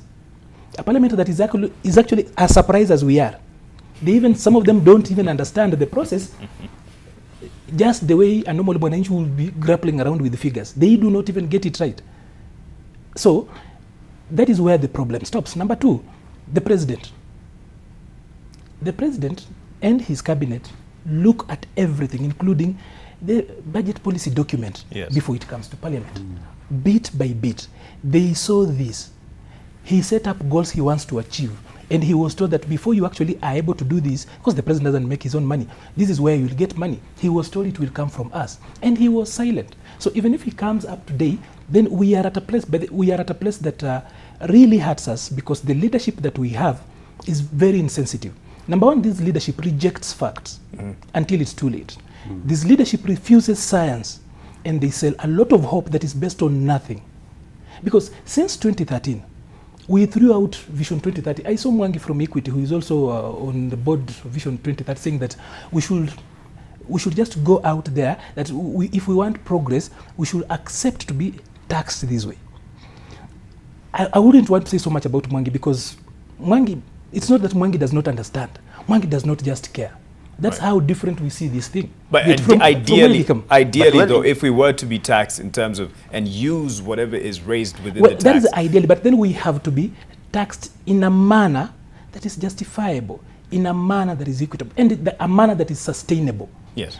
Like he said, we have not expanded the tax base. The informal sector, for example, in this country, since 1992, the informal sector overtook the official sector as the official, as the highest job creator. It has been growing. We still call it the cottage industry. Yet there is no way we have actually worked around to bring them. We have failed to work around to bring them into the official tax bracket. Group. So you tax heavier the same number of people. So what we do, we cast. We do some conjecture of casting wide. You know, VAT is one of those bigger nets. It catches everything. It's a finer net that nashika kila kitu. Yes. You know, even in fishing, we say there are some sizes of nets that are not allowed. So VAT is that kind of net that is not allowed. Not that we are unable to bring in the informal sector, which is actually a very big sector. Now let's just cast. We just throw an arrow in darkness, and we hope that it will capture something.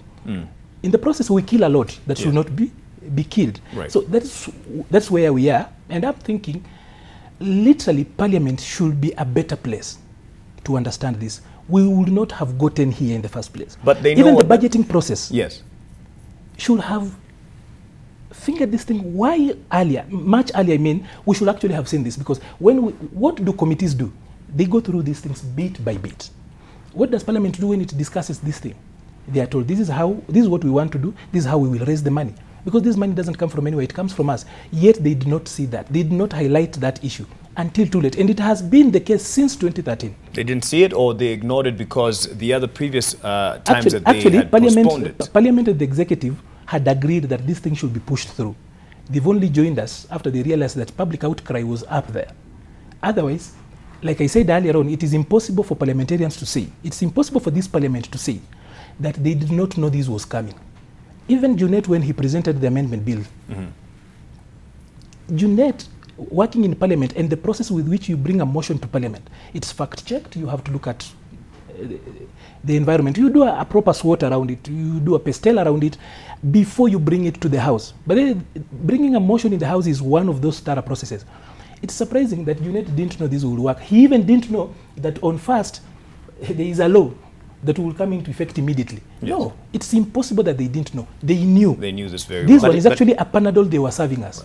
But talk about, when you talk about the informal sector, you see, this is the area whereby the majority of the youth who are unemployed have taken refuge in that area, because it's where you make a living.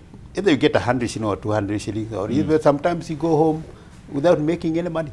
You are talking about the Juakali, you are talking about the Kinamamboga, you are talking about people who are trying to survive. Yeah, the only sector that makes a bit of money is IT, because we have seen that a lot of many cafes, what you call these IT officers who are helping Wananchi really to file the returns in. But it's not exactly true that the informal sector is a hopeless sector. There is a lie. It is not hopeless. I'm not saying it's hopeless. People are making money. And the contribution that it makes. People are making money. And I've just told you that since 1992, it overtook the official, forgetting the term, it overtook the other, all other sectors as the leading job creator. And you see, we have actually been growing, which means the sector is doing well. Yes. You just need to see people selling mboga and building houses. You just need to see people selling those things that look like they are not. You know, if you ask a hawker today in town, it looks like it's a very hopeless job. But that person goes home probably with 3,000, 5,000, sometimes as much as 10. Perhaps someone would argue, and there was a video that was circulating yesterday, that the reason that the informal sector is working and is really growing is there's not as much taxation on many levels. So in, looking at that, generally and holistically, then if we were to do something for the nation and encourage growth and building the nation, we could perhaps have an alternative of reducing the heavy taxation on different sectors, give incentives. if we had everybody who earns money, because the characteristics of a good citizen is that they either are working or in school, unless you are too old or too young or sick. Number two is that you pay your taxes. Number three is that you serve community. So number two, paying taxes. There are few individuals, yourself included and very many others, who are overtaxed. Why can't we have an equitable way of raising taxes? Because we are building a country. Like their sector, they are taxed on everything. From the tire, from how you go, including the uniform, the license. Even just working as a tout, you must have 2 licenses. Yeah, indeed. And in fact, I would want to do it to support him on that area. That's normal. Sometimes we come out, gun bracing that we are really overtaxed. Yeah, because there is no single PSB that can move on the road without compliance in all those areas. NTSA bill, yeah, Ministry of Transport also have got their own requirement and what have you. Now, the other thing, Mark Masai, is the comparison between the high class, that's the MP, the CS, and all that, and that is based on the huge wage bill that we have, and which those areas, the proponents, the parliamentarians, have refused intentionally any debate that's geared towards reducing the huge wage bill. Yes. How do you compare that with the common mwananchi out there trying to make a living? They have no choice. When this is brought to them, and that's what he was getting to, cutting but again, the government we talk about expenditure. Parliament. Probably, I want to be the devil's advocate on this. But the Parliament only takes about 2.67% of the national budget. As an arm of government, Parliament only takes 2%. So we focus there a lot, and sometimes what we should be doing is to push them to work better. Because if somebody is going to oversee a budget of 3 trillion, if we give him 1 million shillings to do that, methinks that is not so much, especially if we want them to look out for things that hurt us like this. Yes. So we push them down. Of course, we've been paying them well and they're not delivering. So we need to ask question, best value proposition. This is what we give you and this is what is coming out. So focus here should be on members of parliament. By the way, people out there need to leave social media and just call their members of parliament. Just call your governor. Just call parliament. Overwhelm the Twitter handle from parliament. Talk to those guys. Send them texts. Call them. But even the Bible says that now that you know these things, you will be blessed if you do them. They need to do these things and repeatedly do them until these people feel the heat that we are feeling. Right. You see now they're actually fighting. So the other day, Murkomen and Sakaja were fighting online because the other one is saying, now you feel what I felt when I was talking about Mao, talking about people, this is how it should be done. We need that heat to be there so that when they get to the house, they know that the business of the people is serious business. It's like the business of the king. Otherwise, as it were, they will just make noise, wait for the president, and then the president will come around here. But they've already effected an PR machine. Mwangi from Vision 20, the equity boss, showing up and telling us that it's a bullet we have to bite. They are going to actually have a PR campaign that will show up to... It's for our good. To tell us it's for our good, we need to relax. Ideally, it would be if indeed the proceeds and revenue that is raised. If I cannot afford it, I should not spend it. And then, of course, the government expenditure. When our president was the minister for finance, and we had the retired president, Honorable Mwai Kibaki, you remember they had come up with a structure that all the huge vehicles which are gasless, be put aside, and in fact disposed of, and then adapt the smaller vehicles, that's 15 to 16 cc, so that at least we are able now to reduce on that area. Yes. But how has that gone? Government expenditure, Mark, is actually the elephant in the room, and no one is focusing on that. We cannot be in a situation where we have got a huge government and huge people at the risk of actually sounding stereotypical are not very effective.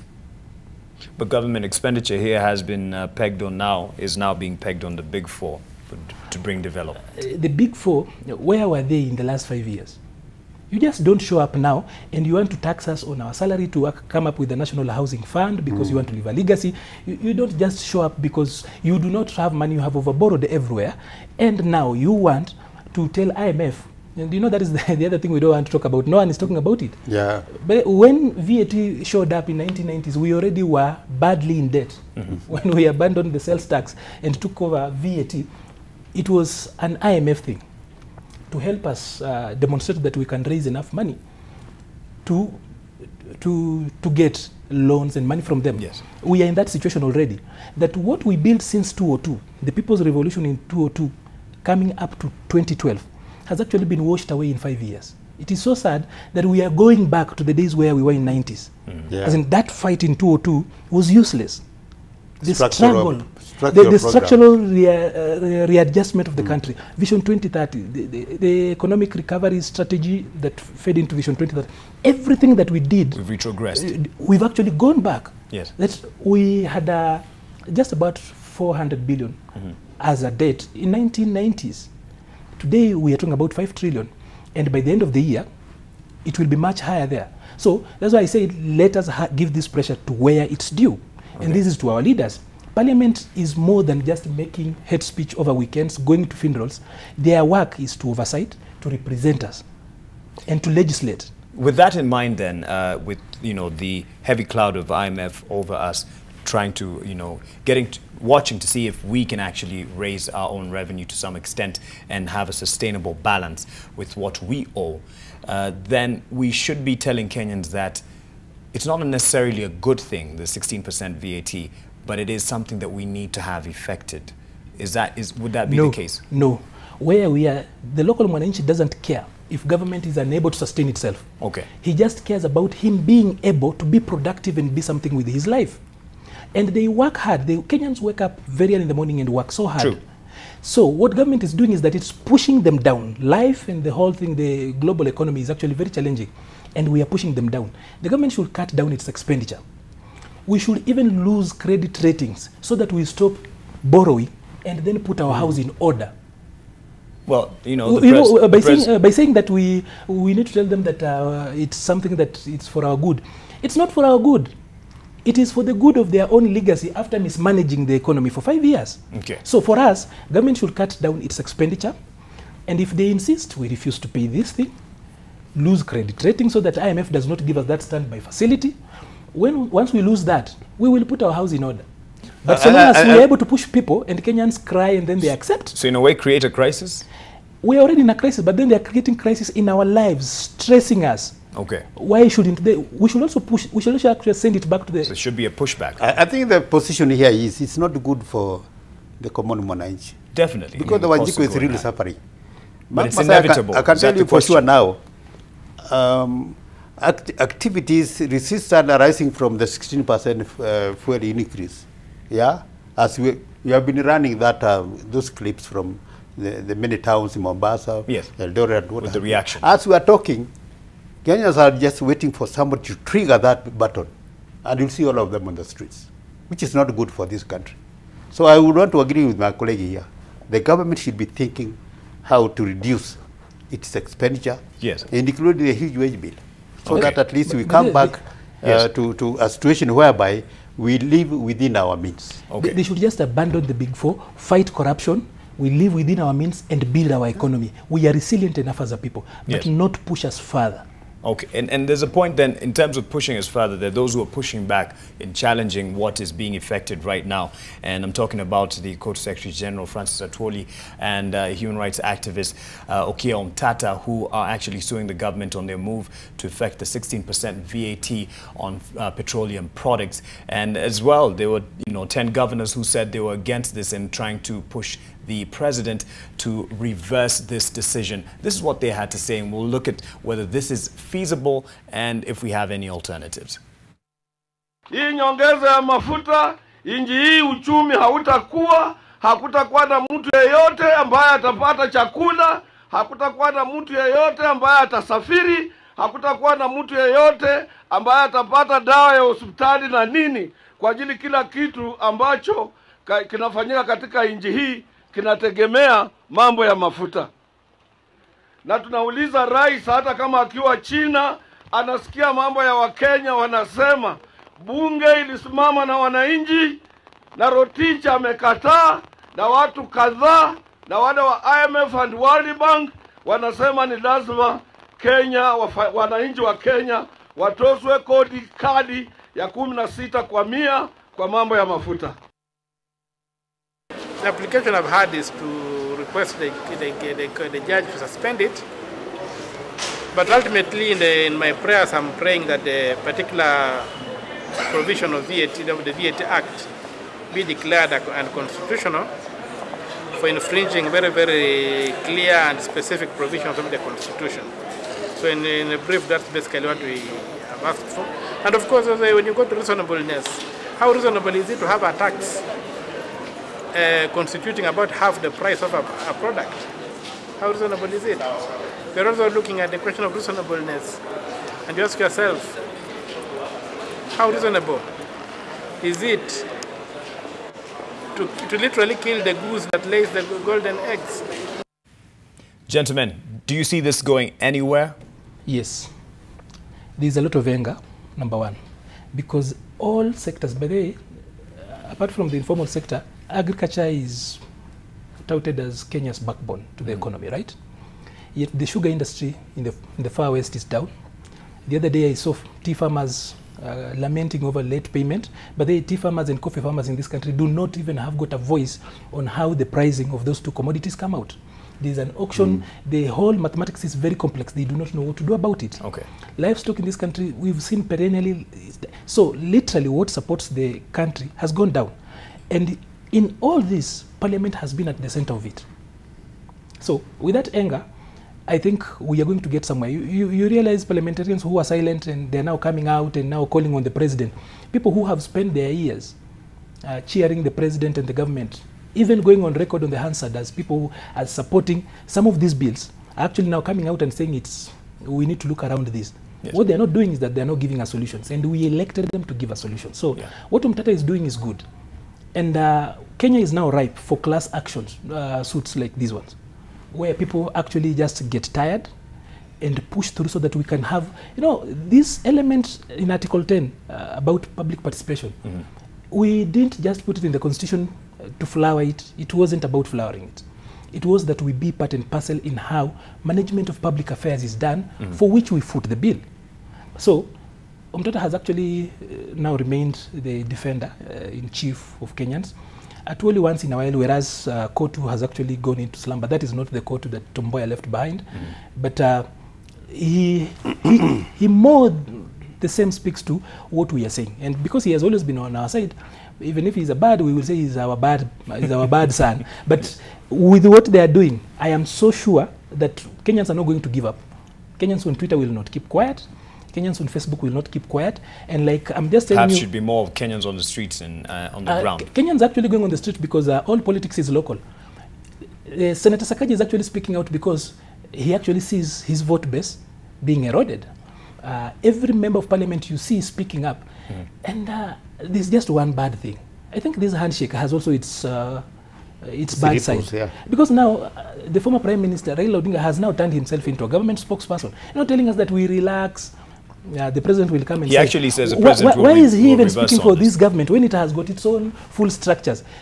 I think this is the time when media has to stand up as now the official opposition, because there's just Jubilee A, B, and C. Okay. Yeah. And that's why we're giving you a platform to actually, 60% of Kenyans, as we are talking now, are so much hard hit, and they are annoyed with this 16% VAT increase on petroleum products. What is likely to happen now? That anger will not phase out any soon. Yeah, it will continue. As I said earlier, we will be surprised to see some other activities now coming up. Yeah, and we have them now triggering out this button so that at least people are able now to come out and speak what is really ailing them. Already it's known, but mount pressure really for the 16% VAT to be reversed. Yeah, which is going to again to be a very hard thing for the government. They want a referendum. They're forcing a 16% on us, and they want a referendum. We will wait for them in the referendum. And some people are saying it was actually going to coincide, if indeed it was going to be postponed to 2020, then bring back the issue of, bring the issue of referendum. Actually, it's a handshake that has really quelled the situation to where it is now. If there was not that handshake by now, we would be talking different things. And this conversation can go on for now that we've talked about the handshake. Gentlemen, thank you so much for your time and your views. This is a conversation that we'll continue following. Hopefully the president is back from China tomorrow, and we'll see whether there will be something in action and whether he will bow to the pressure that people have been giving him. But it seems, at least from economists' point of view, that the current effect of the 16% VAT will continue given the previous postponement, and this is something that will continue to happen. It will just affect us, and but Kenyans are resilient. So one person here is saying, Bernard Kadima, he says, no need to go to the streets. We just refuse to buy or people park their cars on the roads. I'm not sure, Bernard, if it's something that you've considered doing, but a story that we will continue following in the hours and days to come. And we'll take a break here. I'll be back with more at the top of the hour.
Good afternoon, welcome to a 1 o'clock news update, and we start with what's top in the minds of Kenyans. A looming fuel shortage threatens to disrupt the transport sector and to adversely affect the country's economy. The shortage, occasioned by a strike by independent fuel distributors who are protesting the implementation of the 16% value-added tax on fuel products, has already started affecting parts of the country. We join NTV's Zainab Ismail for an update. She's been running around town just to get a spot check on the reactions and the situation on the ground. Zainab?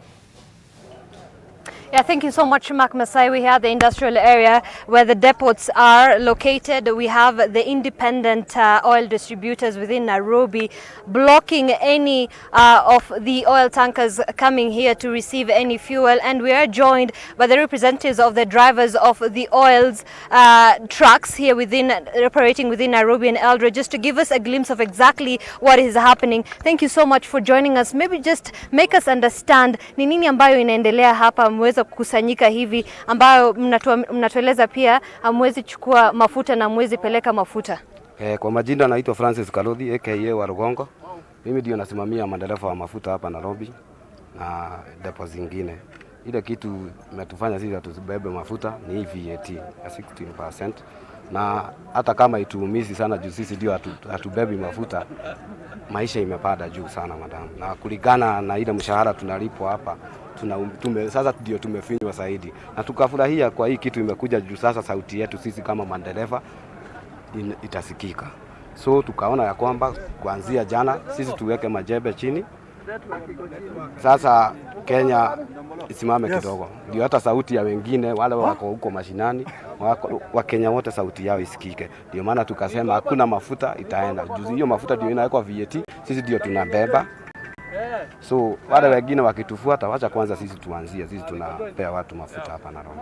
Mmesema hamtakubali mtu yote achukue mafuta isipokuwa security agencies na hospitali. Tulikuwa na meeting huku na security agencies, watu wa CID headquarter wakakuja wakasema hakuna mafuta. Tukaambia kuna kitu moja sisi tunasemanga, na umeona huku kaangalia area yetu hakuna fujo, sisi hatuchomangi kitu, sisi hatuharibu mali ya mtu, na hii inakuaga peaceful. Sisi ni kuweka magari, ukiweka magari mafuta itatembea. Sisi simule ile watu tunaweza patia mafuta ni watu wa widi peke yake. Hospitali watu hawezi umia kwa hospitali juu ya mafuta, watu wakufe, sisi tunaumia. Sisi hatutaki laana. Security, wewe kila mtu akiwa hii Kenya tunataka kuwe secure. Mafuta ya security ni lazima itoke, hata kama ni ya State House ni lazima itoke, hiyo inaenda kwa serikali. Lakini hii nyingine wewe ya mwananchi binafsi yule yako huko, wacha tu kwanza tukae hivyo mpaka ile siku. Na hizi ile depo zingine tunazipigia simu. Sasa hii unaona mabasi imesimama hapa, sisi tunafanyaga peaceful. Hawa madereva wote unaona hapa na wanachama wa association ya madereva, tunaelekea Konza City, tuende tuhimize hao, tuambie manager hakuna kurudi mafuta mpaka ile siku sauti itasikika mpaka Mombasa wote hivyo ndivyo. Na ni wa madereva wote hapo, hata ukiwaangalia hawana sura mzuri, wameumizwa. Ile mshahara wanapatanga ni kidogo, na hakuna mtu mmoja tu, hata president hajawahi simama na dereva wa Kenya. Na we vote for the presidency, hatubadilishie maisha yetu. So tunaomba deputy president William Ruto, juu tunampenda sana, na huyo ndiye anajua hasara ni nani, akuja hapa depot, tutaongea naye. Huyo ndiye mwisho wetu, huyo ndiye tutasikia sisi, hakuna mtu mwingine tunataka kuongea naye. Kwa hivyo no mafuta ambayo inatoka hapa. Mafuta hata saa hii haitabembwa, na ukiongea na hao wote kuna mafuta huku hakuna. Kuna mafuta inatoka hakuna, kuna mafuta itatoka. Hiyo sio sauti yangu, ni sauti yao. All right, shukran sana, asante sana. That was the representatives of the drivers, long distance drivers that have been transporting fuel across the country. Just here at the industrial area depot, saying no fuel will be transported from this area to any other part of the country. Now, I've been in several parts of Nairobi and several petrol stations, and what we understand is they are actually running out of petrol. Those are some of the sources that information we've received from our sources. Petrol is running out, and here they're saying no petrol will be distributed in the different petrol stations across Nairobi as well as other cities in the country, Mark. So it's definitely an interesting thing that we'll be seeing in the next few hours and days to come. Thank you for that, Zainab. And meanwhile, a group of women legislators have come out to oppose the implementation of 16% value-added tax on petroleum products, terming it a scheme to exploit Kenyans.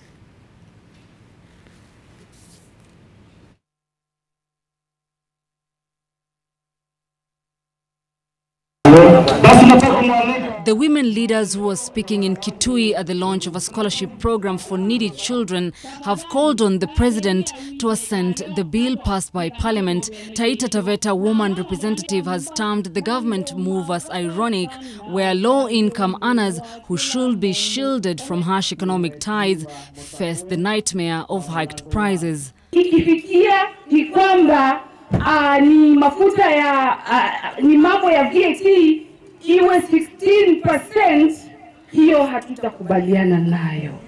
Kule bunge tulikataa na bado tunasema mwananchi ananyanyasika. The legislators went ahead to challenge the government to use other avenues to get funds, noting that ordinary Kenyans are already facing tough economic conditions and that the new taxes levied on fuel will definitely aggravate their suffering. Hikers' sentiments were echoed by Flora Mutua of Busia County, Joyce Kamene of Machakos, Elsie Mohanda of Kakamega County, Kitui's Irene Kasalu, and Kitui West Member of Parliament Edith Nyenze. Hata Kakamega nimekuwa huko, watu wanalia. Si hata hapa mnalia. Mafuta iende juu ama ibaki. Mnasema namna gani?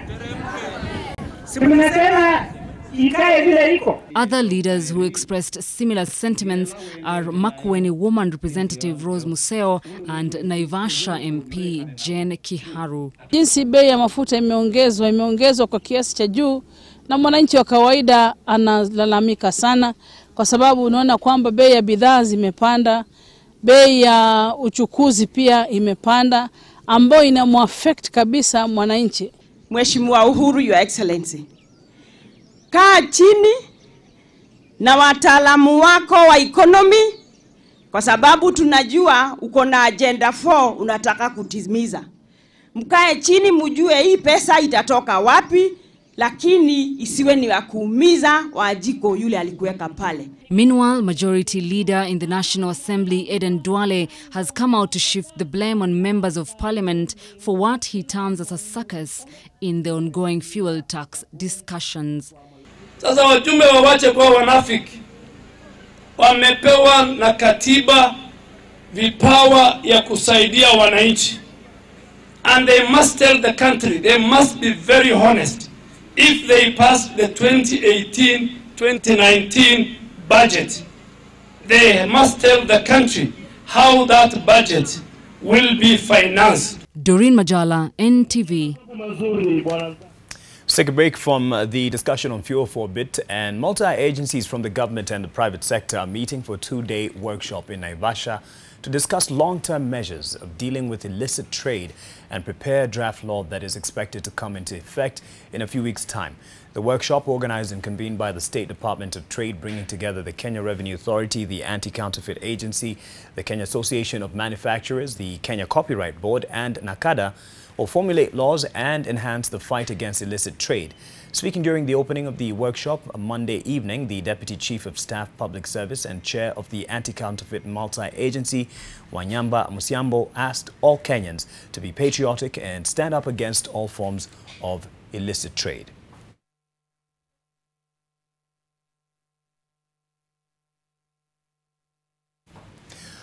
"150 students from Senior Chief Koinange High School in Kiambaa, Kiambu County have been left without their belongings after their dormitory caught fire. It is reported that the fire started a few minutes to 5 a.m.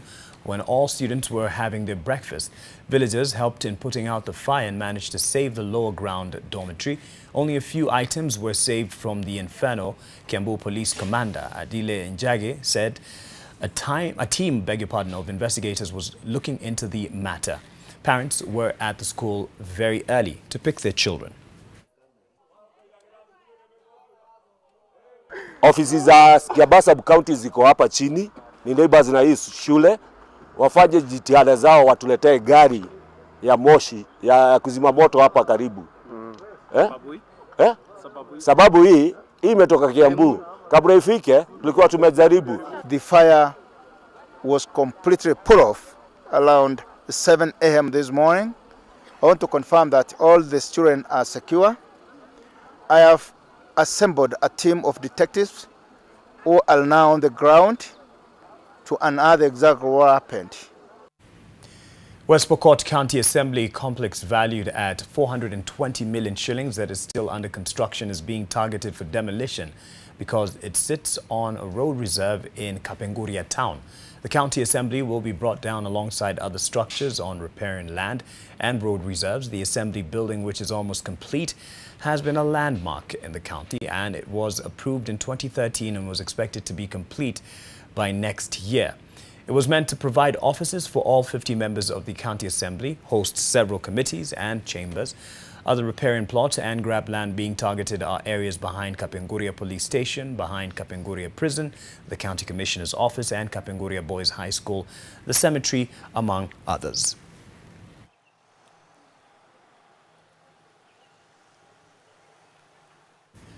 Leaders from pastoral communities led by National Assembly Majority Leader Adan Duale are urging for inclusion of pastoralists during the national census. The leaders say there is an anomaly in the population count in their communities due to a disadvantage caused by the timing of the census. Lazima watu wetu waandikishwe census, na hata kwa sasa tunaona kama mwezi wa 8 si mzuri kuandikisha watu. Kwa sababu mwezi wa 8 kuna ukame. Watu wetu hawako nyumbani, wanaenda Laikipia, wanaenda Isiolo, wanaenda Marsabit, wanaenda mali mengi sana ambaye ni mbali. So wakati wanahesabu watu ambaye si hawako kwao. Mwaka huu jao uwezi kufanya census wakati wa ukame. We will not allow that one. Utafanya census wakati mvua imenyesha, na tunataka kila Samburu, kila Msomali, kila Rendile, kila Masai, Borana, Gabra, Borana, Turkana, Pokot, wote watahesabiwa. Hata wale wako Uganda tutarudisha. To Murang'a now, where the Water and Sanitation Water Company officials have requested the county government to release equipment confiscated during a raid to enable the company normalize their functions. Mwasco Managing Director Engineer Daniel Nganga says the company is in need of its equipment to carry on serving residents with water. The county government, led by Governor Mwangi wa Iria, last week took away the equipment including vehicles, motorcycles, among other equipment, leaving operations in the company grounded. According to Mwasco Managing Director, normal services have resumed, but with challenges, as the county government carted away the equipment, which included motor vehicles, motorcycles, and computers. Last week, Mwasco customers went without water for several days, following a confrontation between the water provider and the Murang'a County government. Board of Management met on Friday afternoon last week and authorized the Managing Director to hire equipment, vehicles and motorbikes to ensure that service resumes. Two groups, one supporting the county government and the other Mwasco, clashed during demonstrations on Tuesday last week. Governor Iria, who insists water services will be managed by the county government, ordered shifting of all equipment from the company's premises to the new offices at the county headquarters. He closed the company's offices after the management of Mwasco declined to move to the new premises situated near the governor's office. The county government's store is their function to provide, is the function of all county governments to provide water services. They are not allowed by law to do it directly. They are meant to offer those services through SAGAs, semi-autonomous agents, like Murang'a Water. Operations at the now heavily guarded office resumed after Mwasco chairman Peter Monga secured a court order restraining the governor from interfering with the functions of the company. The court order also suspended a gazette notice by the governor, replacing Monga as chairman of the company with Professor Joseph Kimura. We are very optimistic, and we are only pleading with our county government to release our equipment for us to go back to work efficiently. Martin Mora, NTV, Murang'a County. Coffee farmers from Runyenja's constituency want the National Assembly's Trade, Industry and Cooperative Committee to conduct a thorough audit of the new Kieni Coffee Cooperative Society. This comes after claims that the society has been involved in embezzlement of funds and poor management.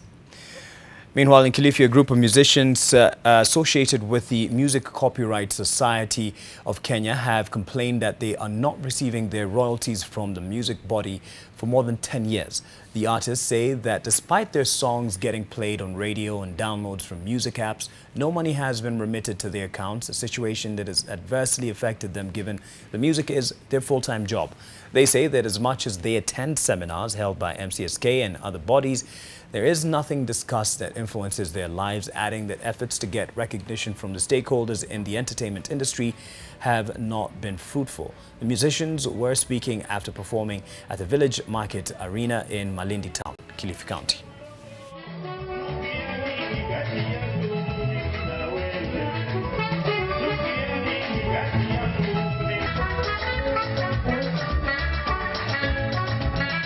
Wale watu ambao wanatuajiri kazi kwenye mapabu nao pia wanatunyanyasa.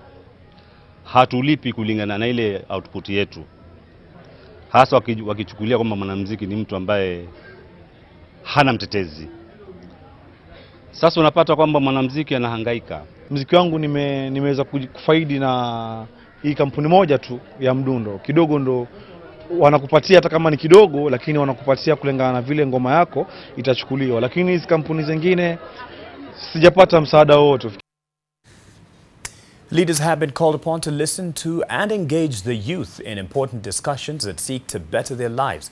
Echo Network Africa Chief Executive Jennifer Riria has also asked the youth to direct their energy towards genuine hard work, as well as seek guidance if they are to realize success in various aspects of their lives. Riria was speaking during the launch of a program dubbed Youth Connect with Jennifer Riria.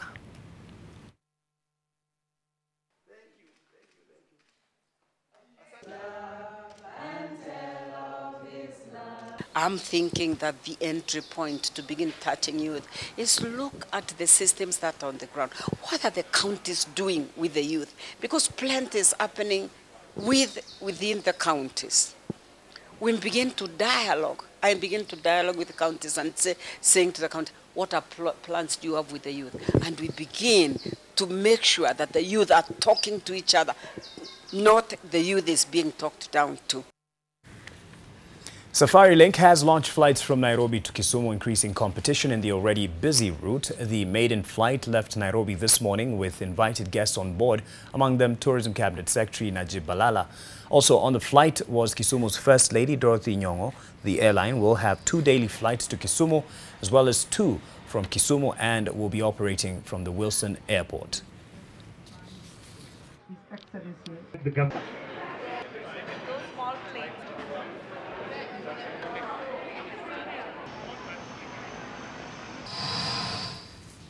And now with a bit of sports, if Gor Mahia had made it to the 2018 CAF Confederation Cup quarter-final stage, they would have been paired with Nigerian giants Enyimba.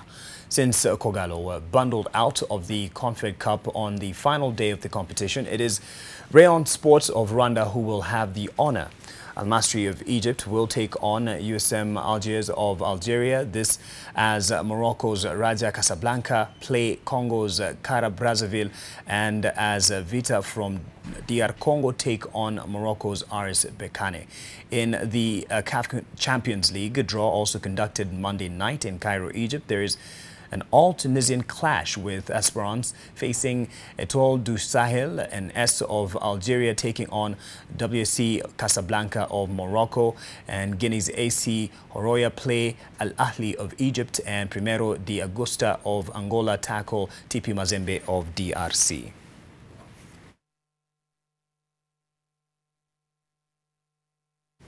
France will return to the pitch for the first time since being crowned World Cup champions without their captain and goalkeeper Hugo Lloris when they face a Germany team looking to recover from the humiliating early exit in Russia. The Blues will face Germany in the opening match of the UEFA's Nations.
has been covering this and joins us from Beijing with an update.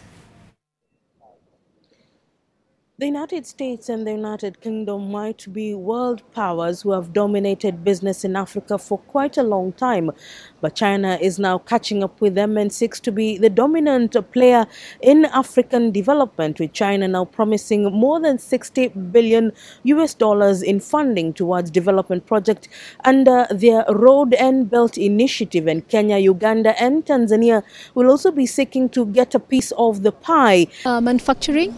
We're looking at industrial parks along the infrastructures, more construction. I think there's just not roads, there's more construction of buildings and other construction.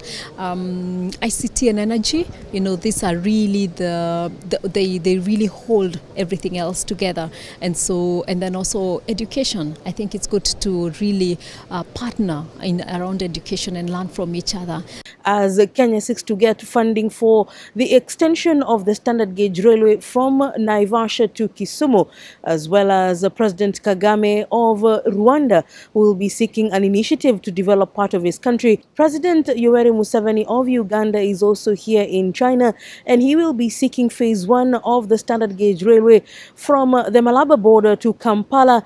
And also the Tanzanian contingent is in the country seeking various fundings for various sports projects under the Dar es Salaam. Also, Kenya is seeking to extend the Lamu project, as well as other deals among them. So today, President Uhuru Kenyatta is expected to hold bilateral talks with his host, President Xi Jinping of China, and he will be signing deals given by the Chinese government towards Kenya, and as well as other issues that will be on the table. The closing will be a discussion between the main parties of China, CC. Other than the bilateral talks between President Uhuru Kenyatta and his host, President Xi Jinping of China, the main party of China will also be having discussions, and probably that is why the cabinet secretary without a portfolio, Rafael Tuju, is also in the country. Probably the Jubilee party will also be interested in finding out how the Chinese system works, as well as other pertinent issues within the country. President Kenyatta had traveled with a contingent of more than 6 cabinet secretaries based on international trade, regional development in the country, and will be seeking funding for his Big Four agenda. And China has insisted that this funding will also come without any strings attached. And basically, they're saying that there will not be a key player in politics in Africa, although some of their critics say that probably this could be a world dominance in one way or the other. But then again, we will be finding out who will be the next African host of this event after South Africa. And then again, in the next few years, that particular country will be able to co-chair the FOCAC conference. But then again, after 3 years, that country will be able to host the FOCAC conference here in Beijing, China. And on that deal, I sign off on NTV at 1, and NTV Sasa is up next with Dan Mule and Kaltun Jama. Stand by for that. Good afternoon.